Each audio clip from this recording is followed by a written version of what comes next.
Hello everyone, so welcome to Jaidev classes for JRF and this is Meenakshi Singh. और आज हम लोग यहाँ पर डिस्कस करने वाले हैं और डिस्कस करेंगे अप्रोचेस कंपैरेटिव पॉलिटिक्स की। तो आज की क्लास में हम दो अप्रोचेस को डिस्कस करेंगे, एक तो इंस्टीट्यूशनल और पॉलिटिकल कल्चर। इसके अलावा काफ़ी सारी चीज़ों को आज की क्लास में हम डिस्कस करने वाले हैं।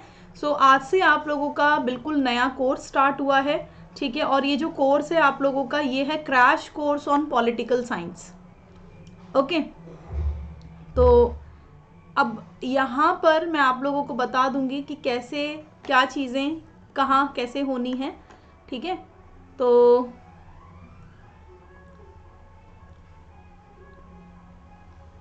एक बार सभी बच्चे ज्वाइन कर लीजिए, देन स्टार्ट करेंगे।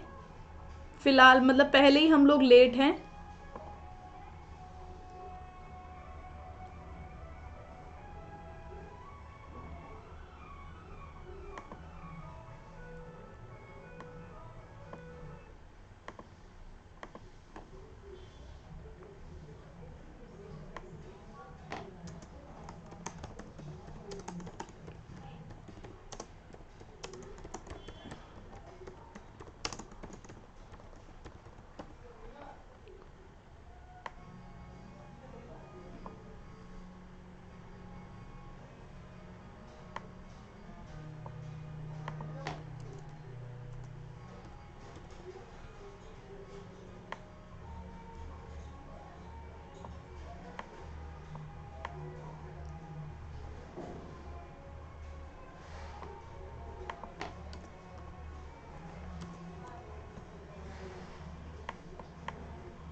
एक बार जल्दी जल्दी आ जाओ सारे।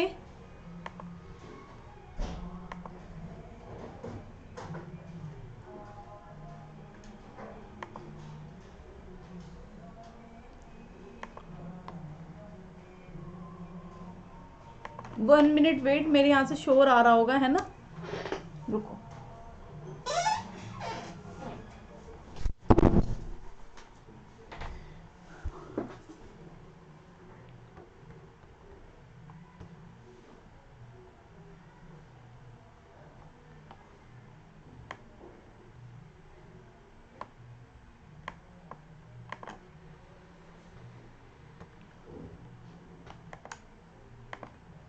चलो, good morning everyone, very very good morning to all, ठीक है। और चलिए, सो आज की क्लास में हम लोग डिस्कस करने वाले हैं अप्रोचेस को।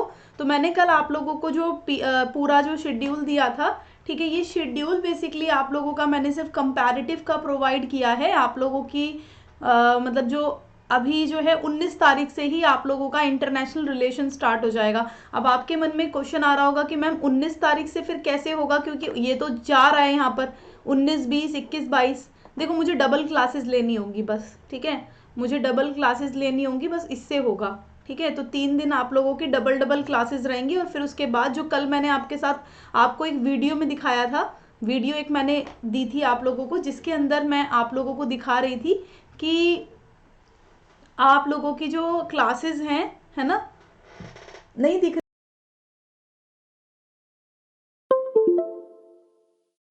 मेरी इमेज।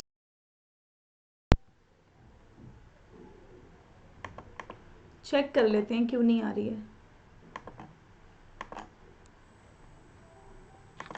देखो, आप क्लियर है क्या इमेज मेरी? एक्चुअली आज सुबह से ही हमने थोड़ा सा ना नेटवर्क की वजह से इंटरनेट इशू हुआ, और फिर इसीलिए हो गया होगा। चलो, ठीक है। तो आप लोगों का ये चीज़ें जो रहेंगी वो मैं आप लोगों को प्रोवाइड कर दूंगी। और आज की क्लास में हम लोग डिस्कस करेंगे कंपैरेटिव अप्रोचेस को। चलो, अब बिना टाइम वेस्ट किए, ठीक है,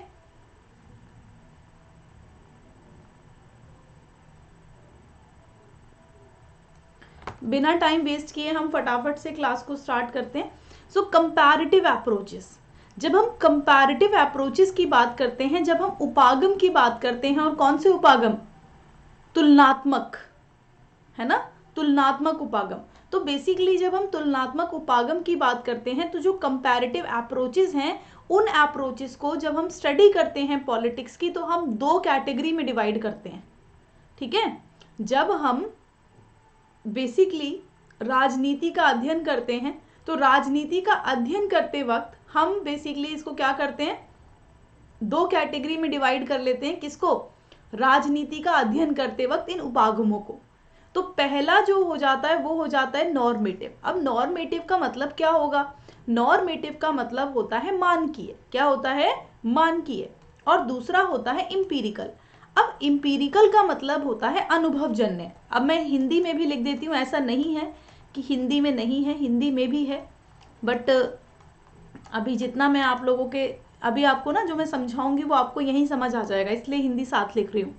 तो नॉर्मेटिव जो होती है ना, नॉर्मेटिव क्या होती है बच्चों? वहां पर वैल्यू लेडेन। वैल्यू लेडेन का मतलब होता है जहां पर मूल्य पाया जाता है, जहां पर मूल्य बेसिकली देखा जाता है, जहां पर मूल्य होता है। ठीक है, वहां पर वो मूल्य की उपस्थिति होती है। मतलब जैसे अगर मैं बोलूं कि पर्टिकुलर क्या कोई चीज वैल्यूएबल है, तो आप बोलोगे यस मैम वो वैल्यूएबल है, क्योंकि उसकी वो वैल्यू लेडेन है। तो जो मानकीय थी वो क्या थी?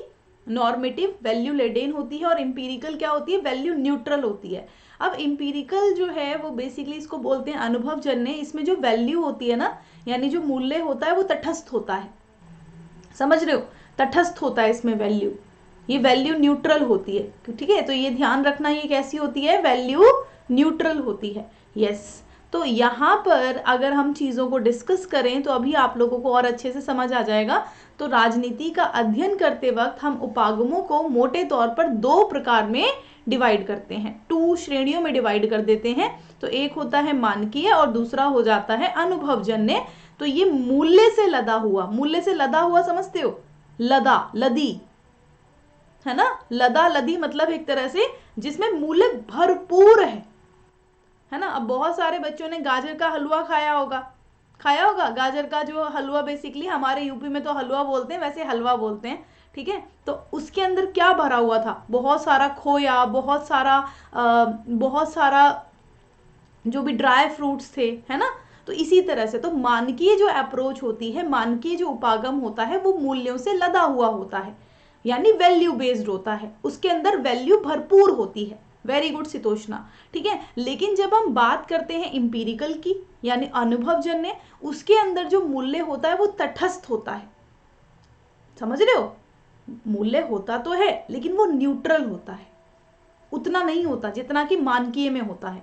चलो अब हम चीज़ों को और आगे समझते हैं। अब आप सोचोगे मैम क्या ये एग्जाम में आता है? बहुत बार आया है। ठीक है, जब आप पेपर में देखोगे इन क्वेश्चंस को तो आप खुद समझ जाओगे कि हाँ भाई आता है ये।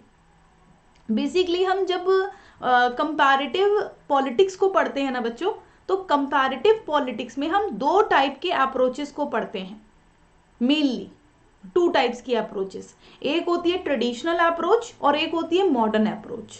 जो ये वाली है ये ट्रेडिशनल अप्रोच हो जाएगी। मैं आपको मॉडर्न अप्रोच भी दिखा देती हूँ, और ये वाली जो होती है आपकी, ये होती है मॉडर्न अप्रोच। ठीक है, तो एक होती है पारंपरिक उपागम या फिर शास्त्रीय उपागम, और मॉडर्न अप्रोच को बोलते हैं आधुनिक उपागम। तो हम दो प्रकार से कंपैरेटिव पॉलिटिक्स के अंदर 2 टाइप्स के उपागम देखते हैं, 2 टाइप्स की अप्रोचेस देखते हैं।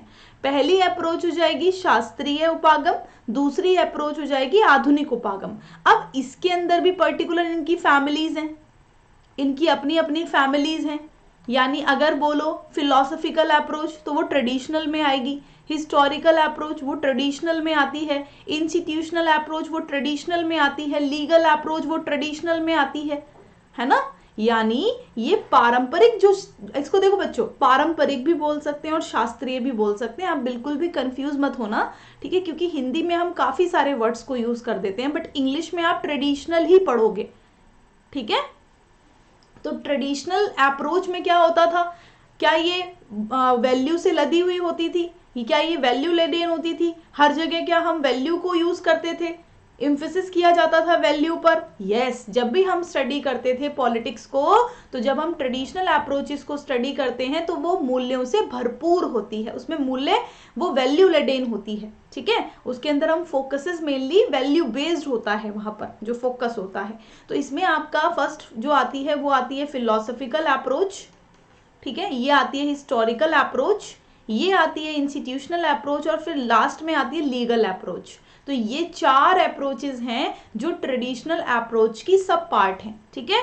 ये ट्रेडिशनल अप्रोच के अंदर आती हैं। हिंदी में देख लीजिए, परंपरागत दृष्टिकोण जो राजनीति का जब हम अध्ययन करते हैं तो ये मूल्य आधारित होता है, और मूल्य आधारित अध्ययन पर ही जोर बेसिकली परंपरागत दृष्टिकोण के अंदर दिया जाता है, ठीक है। परंपरागत दृष्टिकोण से काफी बार क्वेश्चन आया हुआ है कि परंपरागत दृष्टिकोण से संबंधित विभिन्न कथनों में असत्य कथन को बताइए, ठीक है। तो वहां पर लिखा होगा कि राजनीति का जब हम अध्ययन करते हैं तो ये मूल्य तटस्थ होता है, जब राजनीति का अध्ययन करते हैं तो ये मूल्य आधारित होता है। राजनीति का अध्ययन करते वक्त इसके अंदर संस्थागत दृष्टिकोण और ऐतिहासिक दृष्टिकोण आते हैं।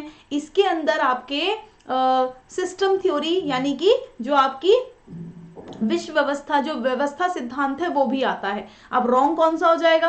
अब मुझे एक बात बताओ, क्या परंपरागत दृष्टिकोण में सिस्टम थ्योरी आएगी? क्या हम व्यवस्था का अध्ययन करते हैं? नहीं, इसमें सिर्फ दार्शनिक दृष्टिकोण, ऐतिहासिक दृष्टिकोण, संस्थागत दृष्टिकोण और कानूनी दृष्टिकोण। संस्थागत और सिस्टम, एक व्यवस्था, दोनों डिफरेंस हो जाती हैं, वो काफी डिफरेंट होती हैं। संस्थागत में पूरा एक इंस्टीट्यूशन आता है, पूरा इंस्टीट्यूशन, ठीक है, पूरा इंस्टीट्यूशन आता है। यानी जब हम इंस्टीट्यूशनल स्टडी करते हैं तो वो आपका इंस्टीट्यूशनल अप्रोच हो जाती है।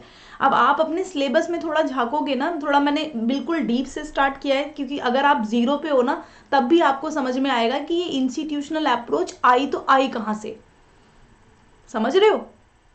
पहले मैं जैसे कराती थी तो मैं स्टार्टिंग इंस्टीट्यूशनल से ही करा देती थी, लेकिन बाद में मुझे लगा कि बच्चों को ये भी पता होना चाहिए कि कहाँ से आया है, किसका पार्ट है, फिर ये ज़्यादा अच्छा रहेगा। बच्चा जब बिल्कुल स्टार्टिंग से 0 से स्टार्ट करेगा ना तो उसको एवरीथिंग उसको पता होगा कि हाँ भाई कहाँ से कौन सी चीज़ आई है। फिर देखो मॉडर्न अप्रोच आई। अब मॉडर्न अप्रोच जो थी वो बेसिकली किस पर एम्फेसिस करती थी, ठीक है। जो एक बार रिफ्रेश कर लीजिए आशीष, बच्चे एक बार रिफ्रेश कर लीजिएगा, ओके। तो जो मॉडर्न अप्रोच थी, मॉडर्न अप्रोच ने जो जब स्टडी किया पॉलिटिक्स को तो उसने मेनली फोकस किया फैक्ट लेडेन पे। फैक्ट लेडेन यानी क्या ये वैल्यू पर नहीं करती? अब हमारे मन में सबसे बड़ा क्वेश्चन साइन यही आएगा कि क्या ये वैल्यू पर फोकस नहीं करती क्या? तो हमारा जो आंसर होगा वो होगा कि ये वैल्यू न्यूट्रल होती है। इसमें जो वैल्यू होता है लेकिन वो तटस्थ होता है, वैल्यू न्यूट्रल होता है। और ये ज्यादा फोकस किस पर करती है? ये फैक्ट पर जोर देती है, फैक्ट फैक्ट फैक्ट, तथ्यों पर जोर देती है, ना कि मूल्यों पर जोर देती है। समझ मेरी बात आ रही है?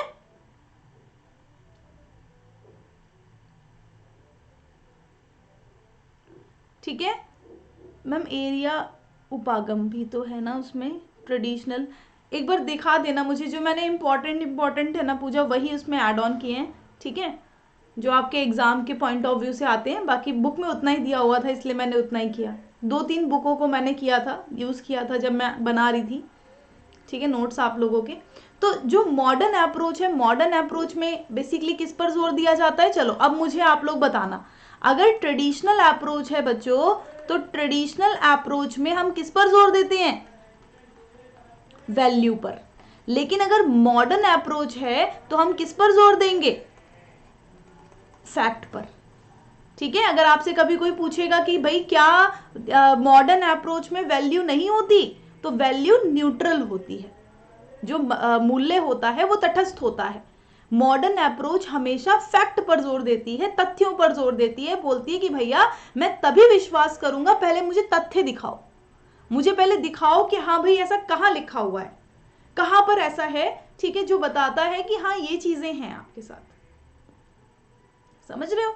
तो ये याद रखना तो यहाँ पर इसमें देखो पता है मॉडर्न अप्रोच में कौन कौन सी, sociological approach, economic approach, system approach, simulation approach, behavioural approach, Marxist approach, quantitative approach, psychological approach, ये सारी की सारी अप्रोचेस जो आती हैं वो मॉडर्न अप्रोच में आती हैं। किस में आती हैं? मॉडर्न अप्रोच में। Very good. ट्रेडिशनल में वैल्यू आएगा और मॉडर्न में फैक्ट्स आएगा। बहुत बढ़िया सुषमा, वेरी गुड रुचि। ठीक है, तो ये याद रखना सारे बच्चे। अच्छा, अब आप बिल्कुल परेशान मत होना कि मैम ने सिर्फ इंग्लिश दिया है, इसमें है आगे है। ठीक है, देखो ये रहा। ठीक है, मैं सारा बना के लेकर आई हूँ आप लोगों के लिए। इसमें काफ़ी सारी चीज़ें ना मैंने ऐड ऑन भी की हैं, जैसे इंस्टीट्यूशनल अप्रोच में देखो इंस्टीट्यूशनल अप्रोच कब शुरू हुआ था। ठीक है, इसका आज हम काफ़ी डीप में पढ़ने वाले हैं। फीचर्स क्या क्या होते हैं इस अप्रोच के, इसको क्रिटिसाइज क्यों किया जाता है, बहुत सारी चीज़ें हम पढ़ेंगे। देखो ये रहा मॉडर्न अप्रोच का हिंदी। ठीक है, तो आप बिल्कुल परेशान मत हो ना, मैंने हिंदी लिखी हुई है। सामाजिक दृष्टिकोण आता है, आर्थिक आता है, प्रणाली दृष्टिकोण, सिमुलेशन, व्यवहार दृष्टिकोण, मार्क्सवादी, मात्रात्मक, मनोवैज्ञानिक। तो ये सारे ये तथ्यों पर जोर देते हैं, है ना। ये तथ्यों पर जोर देते हैं कौन? आधुनिक दृष्टिकोण वाले, जब राजनीति का ये अध्ययन करते हैं। ओके एवरीवन, तो ये चीज याद रखना। चलो अब एक एक करके चीजों को हम लोग समझ लेते हैं कि कौन कौन सी क्या क्या चीजें कब कब आई और कौन कौन क्या बोलता है, तो आपको बहुत अच्छे से चीजें क्लियर हो जाएंगी। सबसे पहले ट्रेडिशनल अप्रोच को, क्योंकि मैंने आपको यहाँ तक बता दिया था ना, यहाँ तक हमने। चलो यहाँ से डिस्कस करते हैं। जब बच्चों हम कंपैरेटिव पॉलिटिक्स की स्टडी करते हैं तो उसके अंदर हम फीचर्स को, एडवांटेजेस को, डीमेरिट्स को, सिमिलैरिटीज को, डिसिमिलैरिटीज को, उन सबको पढ़ते हैं। ठीक है, इसीलिए इसको कंपैरेटिव गवर्नमेंट बोला जाता है। हम बेसिकली इसको क्या करते हैं, there are two broad approaches to study the discipline of comparative politics. हम दो प्रकार के व्यापक अध्ययन करते हैं। तो वो दो प्रकार के व्यापक अध्ययन का मतलब एक ट्रेडिशनल और दूसरा मॉडर्न, एक पारंपरिक और दूसरा आधुनिक। ठीक है, जो ट्रेडिशनल अप्रोच है, चलो ट्रेडिशनल अप्रोच को डिस्कस करते हैं। ट्रेडिशनल अप्रोच जो थी आप लोगों की, ठीक है, वो कब बहुत ज्यादा पॉपुलर हुई, कब हुई? तो ट्रेडिशनल जो व्यूज थे remain popular till the end of 19th century, but thereafter subject underwent revolutionary changes, है ना। तो पारंपरिक विचार 19वीं शताब्दी के अंत तक लोकप्रिय रहे, लेकिन उसके बाद इस विषय में क्रांतिकारी परिवर्तन हुए। जो ट्रेडिशनल ये फोकस करती थी, ये मेनली जो जिस बात पर ध्यान देती थी, तो इसने किन चीजों पर ध्यान दिया? इसने ध्यान दिया कि रिप्लेस करना है by methods having a broader scope, यानी व्यापक दायरे वाले तरीकों से बदल दिया गया इसको, किसको? ट्रेडिशनल अप्रोच को। ठीक है, तो पारंपरिक दृष्टिकोण जो था वो कैसा था? एक संकीर्ण था, है ना। ये ट्रेडिशनल व्यू फॉलो करता था नैरो अप्रोच को और एज अ नॉर्मेटिव अप्रोच। अब देखो, जो मैंने आपको स्टार्टिंग में नहीं बताया था, जब मैंने आपको बिल्कुल स्टार्टिंग में पढ़ाया था, तो मैंने आपको बताया कि दो प्रकार की होती है, एक होती है नॉर्मेटिव और एक होती है इंपीरिकल। बताई थी ना। तो वही चीज अब मैंने आपको स्टार्टिंग में समझाई। अच्छा, नॉर्मेटिव अप्रोच यानी मानकीय। ये देखो मानक दृष्टिकोण, जो मानक दृष्टिकोण होता है बच्चों, वो किससे भरा होता है बताओ? यस, इसमें मैंने बच्चों आपके ना काफी सारी चीजें ऐड ऑन की हैं, तो आपको नोट्स दोबारा से बनाने पड़ेंगे। ठीक है, दोबारा से नोट्स बनाने पड़ेंगे आप लोगों को, क्योंकि ये न्यू पीडीएफ है। जैसे जैसे एग्जाम का पैटर्न चेंज हो रहा है, उसी तरीके से आप लोगों का ये जो पीडीएफ्स होती हैं, है ना, स्टडी मटेरियल होता है, इसमें भी चेंजेस करने पड़ते हैं। Very good. वैल्यू लेडेन कैसा था? ये वैल्यू लेडेन था, यानी ये मानक दृष्टिकोण जो था वो मूल्य से लदा हुआ, है ना। हम क्या बोलेंगे? ये मूल्य से लदा हुआ था। तो पारंपरिक फोकस को व्यापक दायरे वाले तरीके से बदल दिया गया, यानी इसमें बहुत सारी चीजें जो थी वो की गई। और पारंपरिक दृष्टिकोण एक संकीर्ण दृष्टिकोण का क्या करता है? अनुसरण करता है और अध्ययन के लिए मानक दृष्टिकोण रखता है, यानी एक ये बेसिकली फॉलो करता है narrow approach and has a normative approach to study. और जबकि जो मॉडर्न वाला क्या करता है बच्चों? जो मॉडर्न अप्रोच है, देखो जो ट्रेडिशनल वाला है वो बेसिकली नॉर्मेटिव अप्रोच पर ध्यान देता है, यानी ये वैल्यू लेडेन है। और जो मॉडर्न वाला है वो फॉलो किसको करेगा? इंपीरिकल एंड एनालिटिकल मेथड्स को, यानी आधुनिक दृष्टिकोण जो है बच्चों वो अनुभवजन्य और विश्लेषणात्मक तरीकों का अनुसरण करता है। अब आप बताओ क्यों करता है ऐसा? क्योंकि वो वैल्यू न्यूट्रल होता है ना, वो मूल्य, उसमें क्या होता है, मूल्य तटस्थ होता है। और दूसरी चीज वो किस पर जोर देता है? फैक्ट पर जोर देता है, फैक्ट पर, है ना। अच्छा, अब बहुत सारे बच्चों के मन में आ रहा होगा मैम ये इंपीरिकल क्या होता है? इंपीरिकल, देखो इंपीरिकल की बात जब हम करते हैं, मेरे हिंदी वाले बच्चे भी समझेंगे, इंपीरिकल का मतलब होता है जो भी हमने अनुभव से प्राप्त किया वो होता है इंपीरिकल, यानी अनुभवजन्य। क्या बोलते हैं? अनुभवजन्य, यानी अनुभव से जो जना, जिसने जो अनुभव के माध्यम से आया वो होता है इंपीरिकल।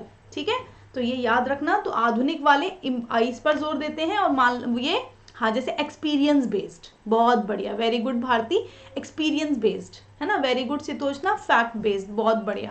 तो मॉडर्न वाला कैसा हो जाएगा? इंपीरिकल हो जाएगा, और ट्रेडिशनल वाला नॉर्मेटिव अप्रोच। सबको क्लियर, क्रिस्टल क्लियर? ऐसा कोई बच्चा क्लास में जिसको नहीं समझ में आ रहा?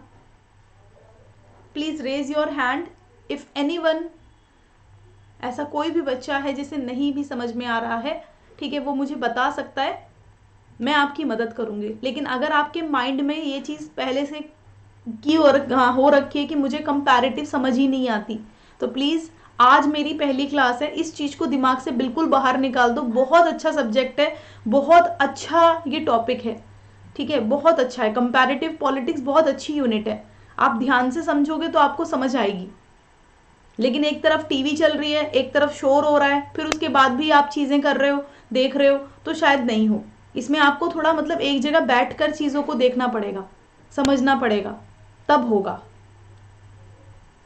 एक बार यस करके बता दीजिए अगर ये क्रिस्टल क्लियर है सबको, तो यहां तक, क्योंकि अब मैं आपको दूसरी अप्रोचेस पढ़ाने वाली हूँ, यानी इनके सब पार्ट्स पढ़ाने वाली हूँ। ट्रेडिशनल में फिलोसफी जो है, फिलोसफर वाली आएगी, है ना, हिस्टोरिकल आएगी, तो उन पर चल रहे हैं अब हम।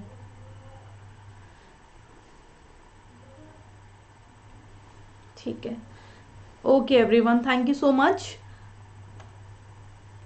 कहीं पर भी ना समझ में आए ना, रोक के पूछ लेना, ये आपका राइट है।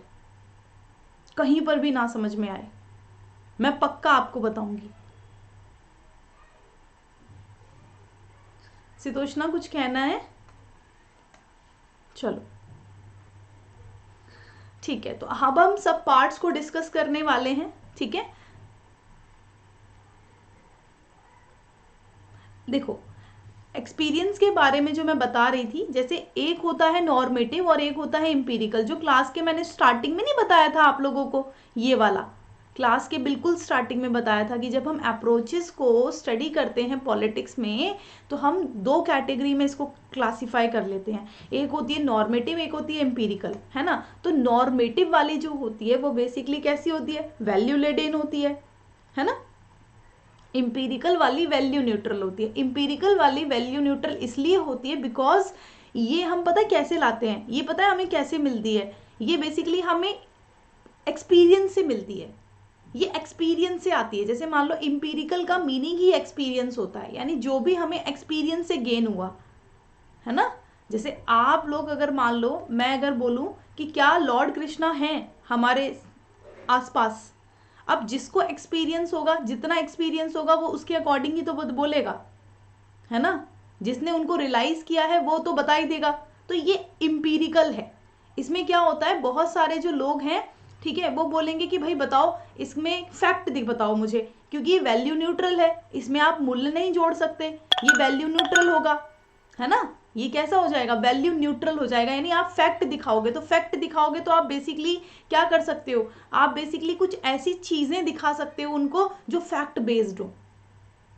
होती हैं बहुत सारी चीजें होती हैं जो फैक्ट बेस्ड होती हैं, कि पहले ऐसा नहीं था लेकिन बाद में ऐसा हो गया, है ना। बोलो सुषमा।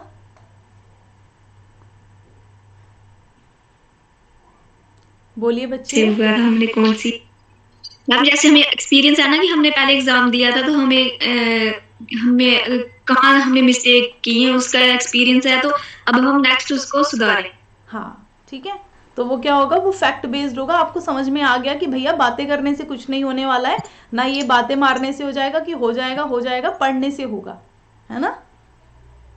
तो ये फैक्ट बेस्ड हो गया। यस ठीक है, यस। बहुत बढ़िया, thank you so much Sushma. चलो अब हम चल रहे हैं, फिर हम कौन सी वाली अप्रोच डिस्कस करने वाले थे। ट्रेडिशनल अप्रोच में जो फर्स्ट आती है वो आती है फिलोसफिकल अप्रोच। तो जो फिलोसफिकल अप्रोच है, यस पूजा बताइए। मैम वो बोल रही थी, मान लीजिए ट्रेडिशनल में जब उसको वो बोलते हैं कि एक्सपीरियंस हुआ पिछला एग्जाम देने से, तो ट्रेडिशनल इसका मतलब ये ले लेंगे जैसे मान लीजिए दही खा के लोग जाते एग्जाम देने, दही दही को दही से तो लेंगे कि पहली किस्मत नहीं अच्छी थी भगवान से उसमें देखो वैल्यू बिल्कुल न्यूट्रल होगी मॉडर्न वाले में तो, ठीक है, उसमें बिल्कुल वैल्यू न्यूट्रल होगी। ये आशीष की बहन है पूजा।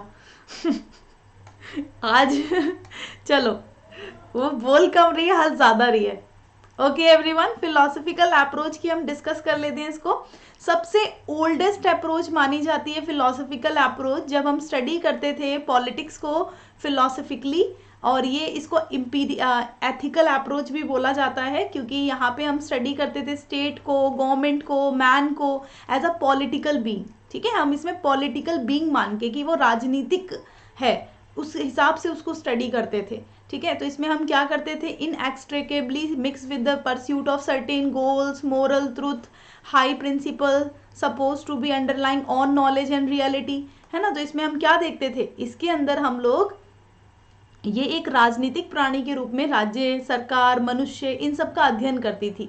ठीक है, ये फिलोसफिकल अप्रोच यानी दार्शनिक दृष्टिकोण। इसमें कुछ लक्ष्यों, नैतिकताओं, सत्यों, उच्च सिद्धांतों की खोज के साथ साथ मिश्रित होता था। मतलब इसमें हम क्या करते थे, हमारे लक्ष्य होते थे कि हमें सत्य तक पहुंचना है। सत्य क्या है आपको पता है, हमारे बौद्धा, जो हमारे बुद्धा थे, तो वो सत्य तक पहुंचे ना, कि सत्य क्या है, वहां तक पहुंच गए। वो उन्होंने अपना लक्ष्य बनाया था, उन्होंने पूरा परिवार, घर परिवार सब कुछ छोड़ दिया, उसमें छोड़ दिया था ना।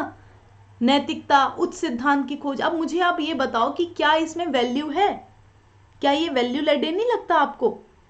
बिल्कुल, क्योंकि अगर आप बौद्ध से पूछने जाओगे, अगर हम उनसे पूछते कि आपको कैसा लगता है कि ये सत्य है, तो वो शायद वहां पर फैक्ट जो है वो शायद सामने नहीं ला पाते, है ना। तो ये याद रखना, ये कैसा होता है, वैल्यू लेडेन होता है, मतलब मूल्य से भरा हुआ। ठीक है, हाँ आशीष बोलिए। ना एक क्वेश्चन मतलब मन में उत्पन्न हुआ, जब भगवान थे ना, तो वो तो शादी कर लिए थे, उसके बाद वो मतलब गृह त्याग किए थे, तो छोड़ दिए, तो ये अच्छा किए कि गलत किए? देखो वैसे तो ये गलत था, ठीक है, क्योंकि नहीं छोड़ना चाहिए था। ठीक है, लेकिन फिर भी कुछ चीज़ें होती हैं जो पर्टिकुलर डिसीजन जो होता है वो इंडिविजुअली होता है ना। तो वो हम उन्हीं पर छोड़ देते हैं कि उनका डिसीजन था, है ना, उनकी लाइफ थी, उनका डिसीजन था। हम अपने अकॉर्डिंग अगर देखें तो हम बेसिकली उनकी वाइफ के बारे में सोचेंगे कि गलत था, वाइफ को क्यों छोड़ दिया, है ना, उनको ऐसा नहीं करना चाहिए था। तो ऐसा होता है, अब इंडिविजुअली हम उनका छोड़ देते हैं, उनका डिसीजन था, उनके लिए ठीक था, है ना। चलो अब हम इधर आ जाओ सारे बच्चे, तो ये याद रखना। हाँ उषा का शायद क्लास नहीं मिल पा रही है क्या? बता दो उसको कि स्टोर में आना है।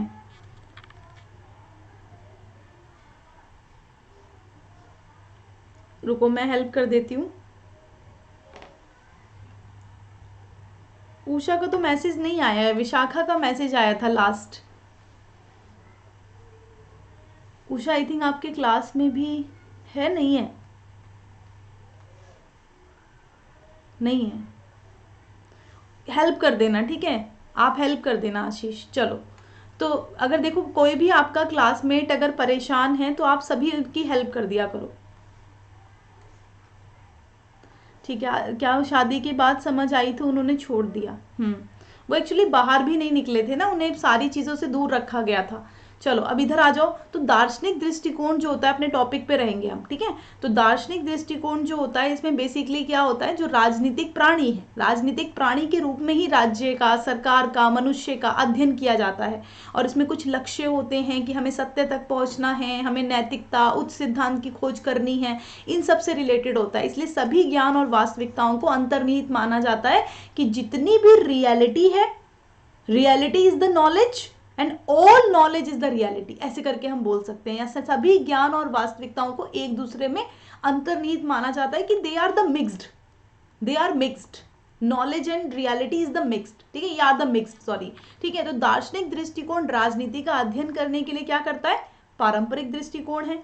इसके लिए ये सबसे पुराना दृष्टिकोण माना जाता है, क्योंकि राजनीति की सच्चाई का पता लगाने की कोशिश करता है। और इसके पता है आप लोगों को, मुख्य उद्देश्य घटनाओं का तार्किक और वैज्ञानिक तरीके से मूल्यांकन करना भी है। इसमें कौन कौन से लोग आते हैं, प्लेटो और अरस्तु जैसे यूनानी दार्शनिक इसी दृष्टिकोण के प्रमुख निर्माता रहे थे। अच्छा, इस दृष्टिकोण के समर्थक प्लेटो तो मैंने आपको बता ही दिए, कांट रहे, मोर रहे, बैकन रहे, हैरिंगटन रहे, हीगल रहे, लिंडसे रहे, तो ये सब लोग भी इसमें आ जाते हैं, ठीक है। एक बार इंग्लिश में देख लो तो फिलोसफिकल अप्रोच एक कन्वेंशनल अप्रोच है जो पॉलिटिक्स को स्टडी करती है और सबसे ओल्डेस्ट अप्रोच माना जाता है। ये क्या करती है, ये ट्राई करती है ट्रुथ ऑफ पॉलिटिक्स को एक्सप्लोर करने के लिए। इसका मेन एम क्या है, एवोल्यूट करना है इवेंट्स को लॉजिकल एंड साइंटिफिक मैनर में। जो ग्रीक फिलोसोफर रहे, जैसे प्लेटो रहे, एरिस्टोटल रहे, है ना, तो वो इसके क्रिएशन के मेन लोग रहे थे, ध्यान रखना, मेन क्रिएटर रहे इसके अप्रोच के। बाकी जो प्रोपोनेंट्स में आपके कांट आ जाएंगे, बेकन, हैरिंगटन, हीगल, लिंडसे, ये सब लोग आ जाते हैं। तो ये आपकी फिलोसफिकल अप्रोच है। अब देखो हिस्टोरिकल अप्रोच काफ़ी ईजी है, आप आराम से समझ जाओगे। जो हिस्टोरिकल अप्रोच थी ना बच्चों, हिस्टोरिकल अप्रोच में हम क्या करते थे, चलो मिल गई आपको क्लास, ओके, ठीक है उषा। तो हिस्टोरिकल अप्रोच में हम क्या करते थे बच्चों, ये बेसिकली ना totally focused on past, totally focused, okay. यानी ये बेसिकली किस पर जोर देती है, पास्ट पर जोर देती है, या फिर सिलेक्टेड पीरियड ऑफ टाइम, कि आपने क्या किया, आपने बेसिकली एक टाइम पीरियड सिलेक्ट कर लिया। आपने टाइम पीरियड सिलेक्ट किया कि मैं 10th सेंचुरी से लेकर 20th सेंचुरी तक पूरा जो है वो स्टडी करूंगी। तो ये क्या हो गया, ये पूरा आपका पास्ट में आ जाएगा, है ना। तो ये अप्रोच फोकस करती है पास्ट पर, है ना, ये फोकस करती है पास्ट पर, पीरियड ऑफ टाइम पर, और sequences of selected events with particular phase. जैसे मैंने आपको बोला कि प्लासी की क्रांति पढ़कर आना, प्लासी की क्रांति आप किस बेस पर पढ़ोगे, ये भी आप पास्ट बेस पे ही पढ़ोगे, क्योंकि पहले हो चुकी है। इस पर जो कंटेंट लिखा होगा वो भी क्या होगा, वो भी बेसिकली पहले वाले उस पर आधारित, यानी हिस्टोरिकल बेस्ड होगा, ऐतिहासिक रूप से आधारित होगा। तो ये अप्रोच बिलीव करती है कि पॉलिटिकल थ्योरी को सिर्फ समझा जा सकता है हिस्टोरिकल फैक्टर्स के आधार पर। ये थ्योरी मानती है कि अगर आप पॉलिटिकल थ्योरी को समझना चाहते हो ना, तो आप सिर्फ इसको हिस्टोरिकल फैक्टर के हिसाब से समझ सकते हो। और क्योंकि ये स्टडी करती है, हिस्ट्री को एनालाइज करती है, किसी भी सिचुएशन को, चाहे वो पॉलिटिक्स हो चाहे वो हिस्ट्री हो, तो ये ना वो कहते हैं कि पॉलिटिक्स और हिस्ट्री ये दोनों के दोनों ना एक दूसरे से स्ट्रांगली कनेक्टेड है, ठीक है, क्योंकि ये हमेशा always have a historical view points, ठीक है, इनके हमेशा क्या होते हैं, हिस्टोरिकल व्यू पॉइंट्स ही होते हैं। अब इसमें जो आपके आ जाएंगे, ठीक है, तो कौन कौन आएंगे, यस बोलिए। आशीष मैम, मैंने अभी ज्वाइन किया, क्लास कब स्टार्ट हुई मैम प्लीज़ बताएं। हाँ, कंपैरेटिव पॉलिटिक्स को स्टडी कर रहे हैं, जो बेसिकली आपका भी छूटा है। अभी हमने 11:15 पे क्लास स्टार्ट की थी, 15 मिनट्स लेट थे हम ड्यू टू इंटरनेट इशू। आशीष बोलिए। मैम ये सेवानी ने कहा था कि इतिहास के बिना राजनीतिक विज्ञान अधूरा है। ये सेबाइन ऐसी कोई थिंकर बोलते हैं, एक बार दोबारा बोलना स्टेटमेंट। इतिहास के बिना राजनीतिक शास्त्र अधूरा है। ठीक है, इतिहास के बिना राजनीतिक शास्त्र अधूरा है। हाँ, राजनीतिक विज्ञान, हाँ राजनीतिक विज्ञान ही होगा। इतिहास के बिना राजनीतिक विज्ञान अधूरा है। बच्चों इसको इंग्लिश में लिखेंगे, political science is incomplete without history. Okay, तो यहां पर ये लाइन कौन बोलता है, तो यहाँ पर जो राइट आंसर हो जाएगा आपका, तो वो होगा सीले। ओके, सीले ने बोला था, जॉन सीले ने। अच्छा, ओके ठीक है, जॉन सीले बोलते हैं, मैम। जॉन इसमें सीले सिले बोलते का हैं। एग्जांपल नहीं दिए ने। हम्म। इसमें हिस्टोरिकल में ये सिले का एग्जांपल नहीं है। जैसे मैकियावेली है, सेबान है, डनिंग है, मार्क्स है, हॉब्स, ऑक्सफोर्ड है। बहुत सारे थिंकर होते हैं बच्चे, आशीष, लेकिन वही है ना, मेन मेन थिंकर्स को उठाया जाता है। अब जैसे मैं अगर बनाऊंगी तो फिर पूरी बुक बन जाएगी, ये समझ लो, है ना। सॉरी, ये क्या हो गया। आप लिख सकते हो सीले को, ठीक है, मैं ऐड ऑन कर देती हूँ सीले का नाम। अगर आप लिखना चाहो तो आप लिख सकते हो सीले। ओके, तो देखो मैं यहाँ पर, शिट, मैं बार बार क्या ले रही हूँ, बार बार क्या हो रहा है।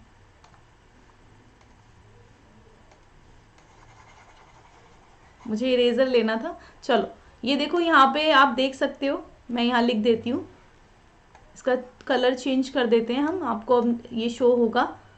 सो यहाँ पर आप देख सकते हो जॉन सीले। जॉन सीले ने बेसिकली रिलेशन किया था between history and political science, और ये कहते हैं, जॉन सीले कहते हैं कि politics without history has no root and the history without politics has no fruit. ये पेपर में आई हुई है, ठीक है। जैसे अभी आशीष ने बोला ना, इस तरीके से भी इनकी पूछ ली जाती है कि किसने बोला था political science is incomplete without history, तो जॉन सीले ही बोलते हैं, ठीक है।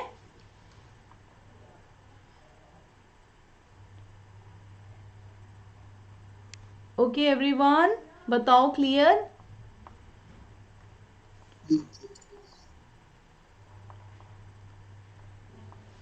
अच्छा, एक चीज और मैं आपको लिखवा देती हूँ, जब आशीष ने ये वाला क्वेश्चन किया ही है, एक क्वेश्चन और मैंने देखा था, और वो क्वेश्चन ये था कि अब हिंदी वाले बच्चों को पहले देना पड़ेगा ना मुझे, रुक जाओ फिर, आप लोग ना सिर्फ इतना करना, ये हटा दो।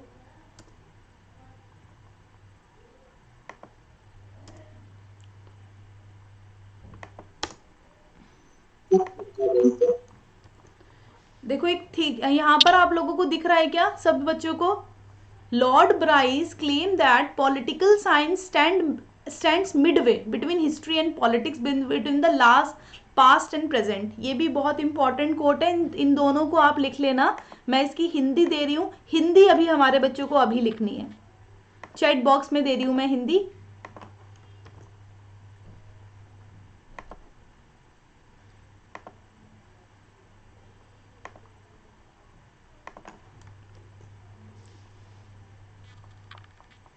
आएगा आएगा, वो साइड में दे रखा है, ठीक है, मैं दिखा दूंगी आज।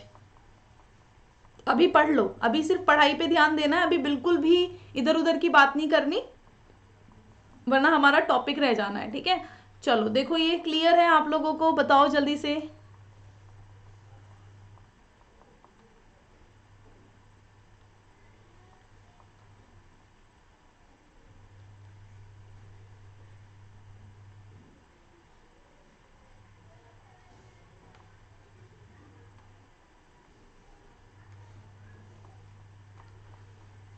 कर लिया ना।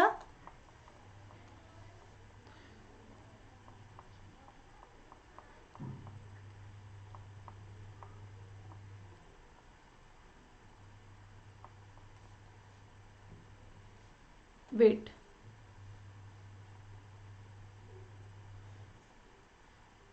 एक बार डन लिख दो, उसके बाद आगे चल रहे हैं, ठीक है। मैं आपका इसमें भी ऐड ऑन कर देती हूँ, जो आपको पीडीएफ मिलेगी तो वो बेसिकली मैं आपको उसमें ऐड करके दे दूंगी।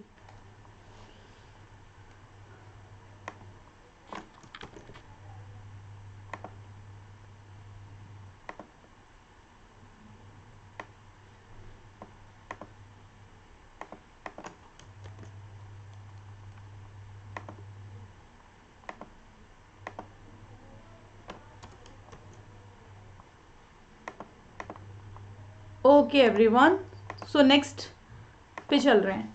सो यहाँ पर हिस्टोरिकल अप्रोच में आप लोगों को बता रही थी, तो हिस्टोरिकल अप्रोच में हमने 2 डेफिनेशंस को डिस्कस किया और वो डेफिनेशंस जो हैं वो आपके सामने मैंने दे दी हैं। लॉर्ड ब्राइस ने बोला था कि पॉलिटिकल साइंस जो खड़ा हुआ है वो मिडवे में खड़ा है, मतलब बीच रास्ते में है हिस्ट्री एंड पॉलिटिक्स के, यानी पास्ट और प्रेजेंट के बीच में खड़ा हुआ है, ठीक है, पॉलिटिकल साइंस। तो ये याद रखना।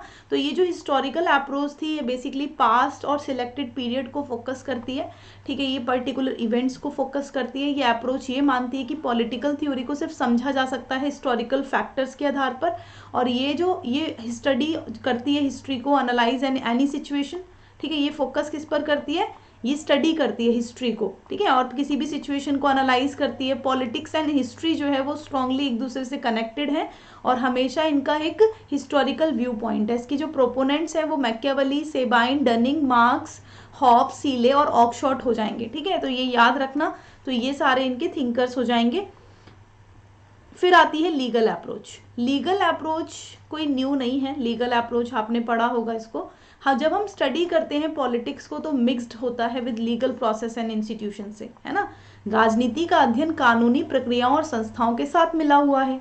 लीगल अप्रोच जो है वो कंसिडर क्या करती है कि स्टेट एक सेंट्रल बॉडी है, यानी स्टेट जो है वो कैसा है, ये ना जो लीगल अप्रोच है वो स्टेट को एक क्या मानता है, निकाय मानता है, वो भी केंद्रीय निकाय, ठीक है। और ये दृष्टिकोण जो है, ये जो अप्रोच है वो एसोसिएटेड है विद लीगल प्रोसेस से, ये कानूनी प्रक्रिया से, जैसे कि आपकी इंस्टीट्यूशन हो गए, जुडिशरी हो गई, इन सब से रिलेटेड है।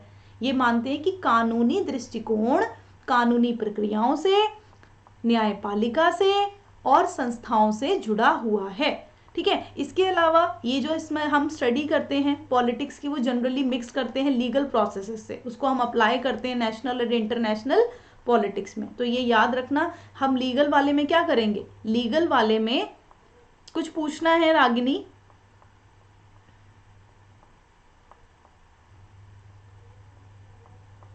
डोंट वरी पूजा, आप रिकॉर्डेड देख सकते हो, ठीक है। आप जब रिकॉर्डेड देखोगे आपको क्रिस्टल क्लियर हो जाएगा, डोंट वरी। अगर नहीं होता है then we have a doubt clearing session and you can ask it, okay.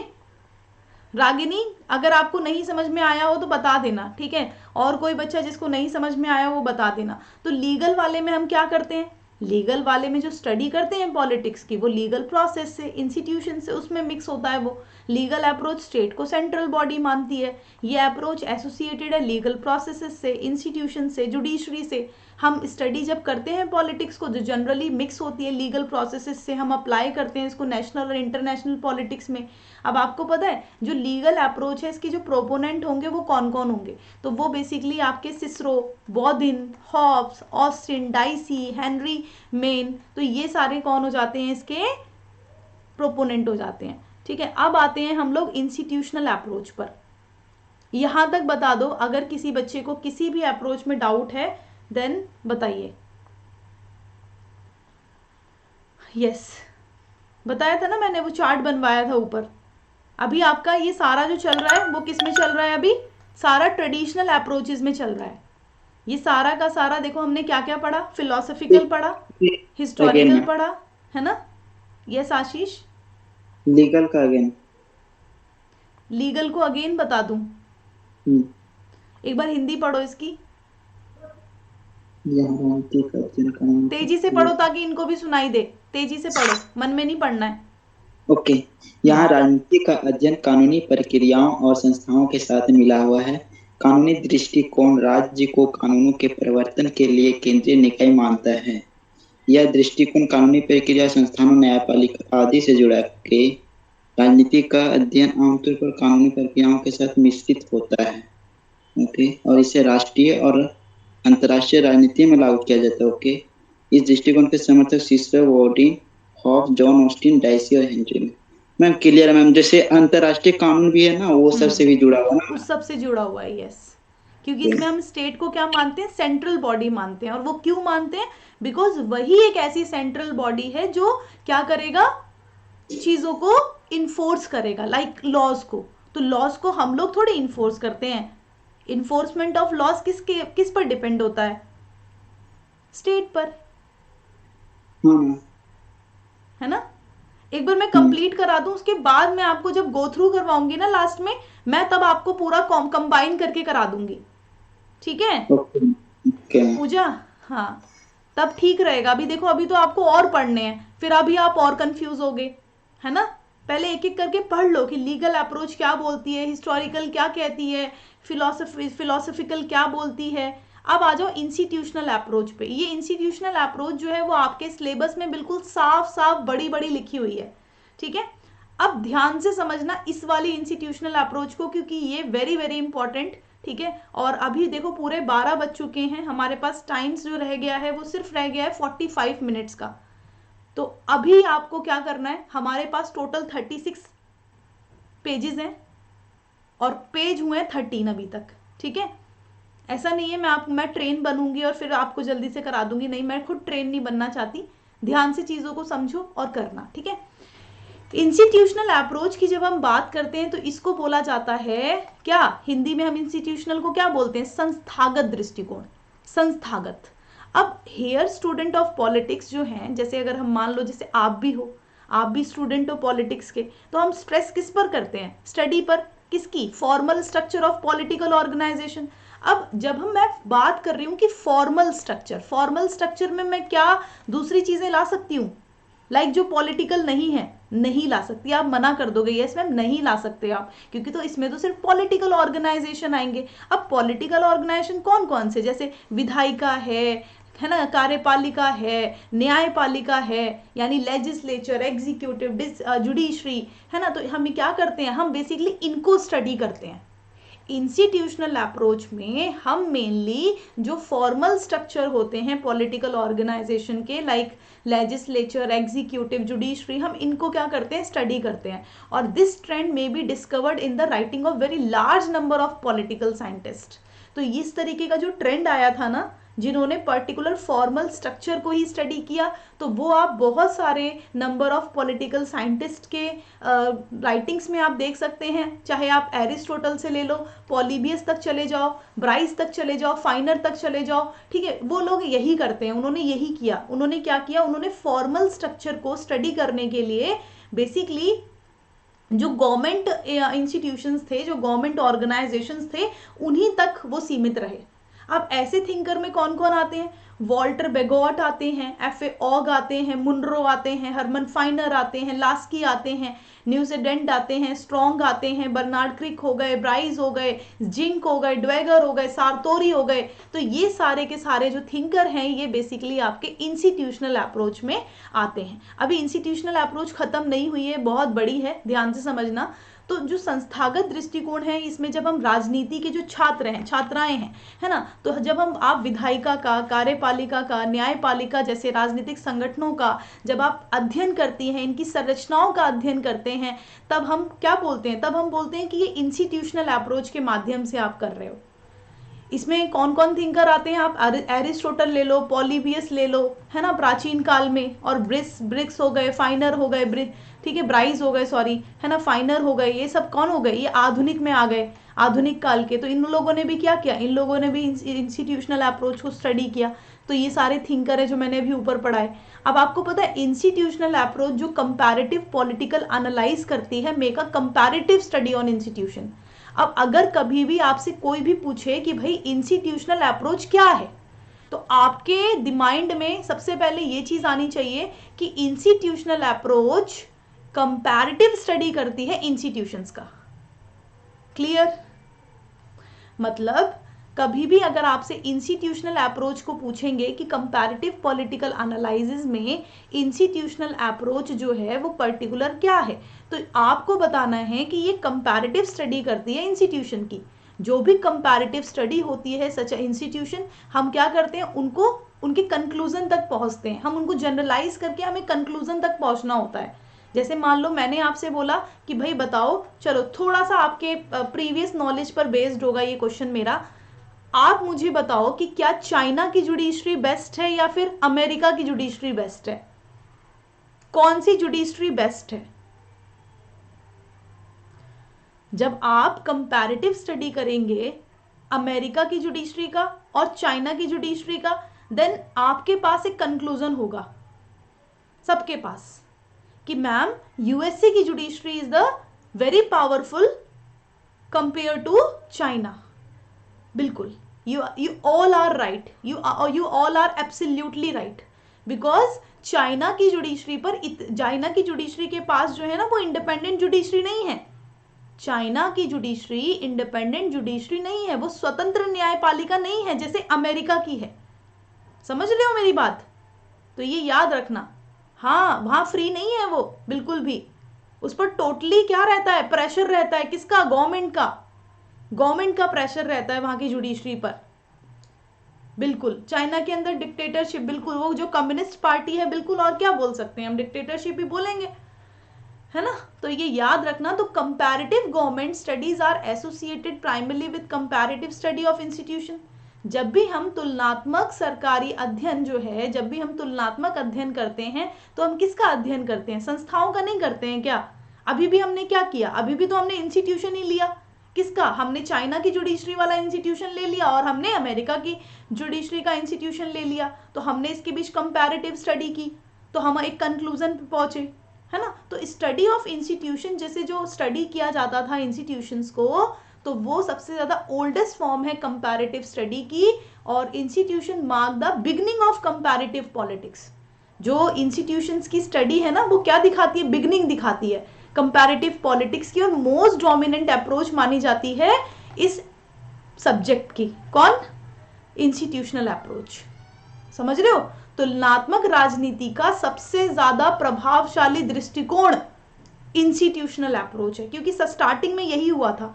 अगर मैं आपसे पूछूं कि भाई बताओ फादर ऑफ कंपैरेटिव पॉलिटिक्स कौन है, प्लीज आंसर करिए।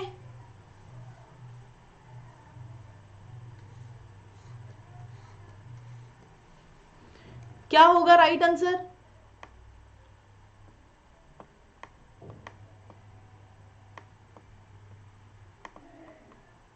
वेरी गुड, एरिस्टोटल, है ना।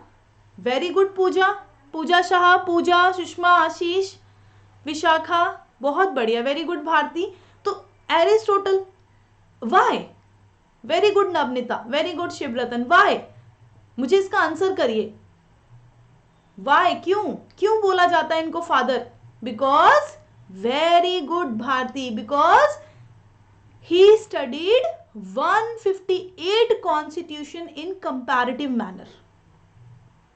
किया था कंपैरेटिव करके 158 कॉन्स्टिट्यूशंस को स्टडी किया था इन्होंने, किया था ना, है ना। इसीलिए वेरी गुड सितोषना, ठीक है। तो ये चीज याद रखना। वेरी गुड जागृति, सुषमा, बहुत बढ़िया। तो ये चीज आप लोगों को ध्यान रखना है। इसीलिए इंस्टीट्यूशनल अप्रोच को बड़ा ही डोमिनेंट अप्रोच माना जाता है इस सब्जेक्ट में, कंपैरेटिव पॉलिटिक्स में। और कब तक? Till 1950s। ठीक है, वेरी गुड। ठीक है, तो ये याद रखना सारे बच्चे। अब चलो, अब आगे आ जाओ। अब आपको पता है इंस्टीट्यूशनल अप्रोच की शुरुआत कैसे हुई, कैसे ये बिगेन हुआ? चलो डिस्कस कर लेते हैं। सो ट्रेडिशनल फॉर्म जो रही कंपैरेटिव पॉलिटिकल एनालिसिस की, वो हम देखते हैं कि कन्फाइड करते हैं कि स्टडी होने लगी इंस्टीट्यूशंस की, है ना। संस्थाओं का अध्ययन तक सीमित था ये, ऐसा तो नहीं था कि इसमें ह्यूमन को भी स्टडी किया जाता था, नहीं, बिल्कुल नहीं, है ना। जो इंस्टीट्यूशनल फॉर्म थी कंपैरेटिव पॉलिटिकल एनालिसिस की, तो वो बेसिकली क्या करती थी? वो बेसिकली यहाँ पर स्टडी करती थी इंस्टीट्यूशंस को। तो कंपैरेटिव स्टडी ऑफ गवर्नमेंट जो थी वो फर्स्ट डन किसने की थी? एरिस्टोटल ने। सरकारों का तुलनात्मक अध्ययन जो किया था सर्वप्रथम, वो किसने किया था? अरस्तु ने किया था। अरस्तु ने अपने छात्रों को दुनिया भर में संविधानों और प्रथाओं का अध्ययन करने के लिए भेजा था। एरिस्टोटल ने सेंड किया अपने स्टूडेंट को अक्रॉस द वर्ल्ड और कहा कि भाई देखो, जाओ और स्टडी करो, कॉन्स्टिट्यूशंस की प्रैक्टिस करो, एंड देन कंपेयर देम। फिर उनको कंपेयर किया। तो इनिशियल एज जो रही कंपैरेटिव पॉलिटिक्स की, तो वो inter relation between fact and value, उसमें क्या देखा गया? तथ्यों और मूल्यों के बीच एक अंतर संबंध देखा गया। ठीक है, तो ये मेनली फोकस जो किया गया वो दुनिया के आदर्श राज्यों, सरकार के विभिन्न रूपों की खोज करना था इसका मेन, तो है ना, मेन पॉइंट ऑफ व्यू। आपको क्या लगता है हम क्यों करते हैं कंपैरिजन? चलो मैंने आपसे बोला कि भाई देखो, बताओ आईफोन ठीक है, आईफोन और ओप्पो, इन दोनों में से बेस्ट कंपनी कौन सी है? कौन सी बेस्ट कंपनी है? इसमें जो बहुत सारी लड़कियां भी उस्ताद होती हैं, ज्यादातर लड़के उस्ताद होते हैं, उन्हें बेसिकली काफी ज्यादा ज्ञान होता है इन चीजों पे। अगर उनसे बाइक लेनी है, कोई गाड़ी लेनी है, उनको बड़ा है, मतलब इतनी नॉलेज होगी ना इन चीजों पर। हाँ बोलो भारती, कुछ कहना है आपको, पूछना है कुछ? हाँ, तो यहाँ पर आंसर आना स्टार्ट हो गया, क्या होगा? आईफोन होगा। अब आपने बेसिकली, अच्छा रेडमी होगा ठीक है, तो यहाँ पर आपने क्या किया? आपने कंपैरिजन किया ना, आपने कंपैरिजन किया। अब आपको पता है कंपैरिजन हम करते क्यों है? क्यों करते हैं कंपैरिजन? क्यों करते हैं कंपैरिजन, बताओ? बेटर के लिए, to find the better one, कि हमें सबसे अच्छा रूप मिले, हमें सबसे अच्छा वाला मिले, इसलिए, है ना? यस भारती, बताइए। जी मैम। जी मैम, हम कंपैरिजन इसलिए करते हैं ताकि हमें पता चले जो दो चीज है, दो चीज में किसका स्ट्रेंथ ज्यादा है, किसका वीकनेस ज्यादा है। ऐसे करने से हमें पता चलता है, जैसे आपने बोला अभी यूएसए एंड चाइना का एग्जांपल, तो मैम ऐसे कंपैरिजन करने से हमको ये पता चलता है कि यूएस की कॉन्स्टिट्यूशन में जो कौन सा चीज अच्छा है जो चाइना के पास नहीं है। तो दोनों के साथ कंपैरिजन करने से हमको यूएस का स्ट्रेंथ, वीकनेस, उसका क्या मतलब पॉलिसी इम्प्रूवमेंट हुआ है, चाइना का क्या पॉलिसी नीचे मतलब वीकनेस जो यूएस का है, चाइना का कौन सा पॉलिसी उसके कंपैरिजन से मतलब वीक है, ये हमें पता चलता है कंपैरिजन करने से। ठीक है, बहुत बढ़िया, चलो काफी अच्छा बताया भारती ने।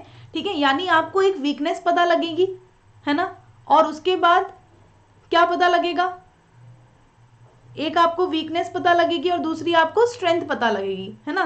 तो ये चीज याद रखना, ठीक है? चलो ओके एवरीवन। तो focus was to discover the most ideal state. तो यहाँ पर जो तुलनात्मक अध्ययन हुआ कॉन्स्टिट्यूशंस का, उसका मेन फोकस क्या था? मेन फोकस था कि डिस्कवर करना है, अच्छी आइडल स्टेट को डिस्कवर करना है, different forms of government all over the world उनको देखना है। Subject was relying on speculation like ought to be rather than focusing on how, है ना, क्या होना चाहिए, कैसा हो, कैसे पर ध्यान केंद्रित करने के बजाय क्या होना चाहिए जैसे अटकलों पर निर्भर था। मतलब कैसा हो पर इतना ध्यान नहीं दिया गया जितना ये दिया गया कि क्या होना चाहिए। जैसे अभी हमने अपना जो कॉन्स्टिट्यूशन लिया तो उसको क्या बोरो बैग भी बोलते हैं, उधार का थैला बोलते हैं। उधार का थैला क्यों बोलते हो आप लोग उधार का थैला? क्योंकि जो भी हमें लगा कि उसके पास बेस्ट है, उसके पास बेस्ट है, उसके पास बेस्ट है, उसके पास बेस्ट है, तो बेस्ट बेस्ट चीजों को हमने क्या किया? हमने ले लिया था ना, बेस्ट बेस्ट चीजों को हमने ले लिया और फिर उनको अपनाया और उसी के थ्रू हम चीजों को चला रहे हैं। तो ये याद रखना। तो 16th century the early of Machiavelli subject was upgraded, new ideas were added, है ना। तो मैकियावेली आए, उनमें नए नए आइडियाज को ऐड किया। 18th सेंचुरी में मॉन्टेस्क्यू आए, उन्होंने स्पिरिट ऑफ लॉज लिखी जिसमें उन्होंने empirical details of the subject को बताया। ठीक है, तो ये सारे थिंकर जो हैं बेसिकली आए थे। ठीक है, अब Tocqueville was one of the game changer for this subject. आपको पता है टॉकविल जो रहे वो गेम चेंजर रहे, बिकॉज उन्होंने क्या किया? थ्योरी एंड प्रैक्टिसेस को गवर्नमेंट की लिंक कर दिया, उन्होंने सरकारों के सिद्धांतों को और व्यवहारों को जोड़ दिया। तो टॉकविल एक्सपीरियंस जो था वो बाद में ट्रांसफॉर्म हुआ इनटू द इंस्टीट्यूशनल अप्रोच। ठीक है, जो टॉकविल का जो अनुभव था वो बाद में तुलनात्मक राजनीतिक विश्लेषण के लिए क्या हुआ? परिवर्तित हो गया। जो ग्रुप ऑफ स्कॉलर्स हैं, है ना, जो विद्वानों का जो समूह है वो तुलनात्मक राजनीति के लिए क्या करता है? कंपैरेटिव पॉलिटिक्स की अप्रोच, जो इंस्टीट्यूशनल अप्रोच है उसको बिल्ड करता है। ठीक है, तो इसमें ब्राइज आ जाते हैं, आपके लॉवेल आ जाते हैं, ऑस्ट्रोगॉर्स्की आ जाते हैं, ये सारे थिंकर आते हैं। ठीक है, कंपैरेटिव स्टडी ऑफ इंस्टीट्यूशंस को करने वाले।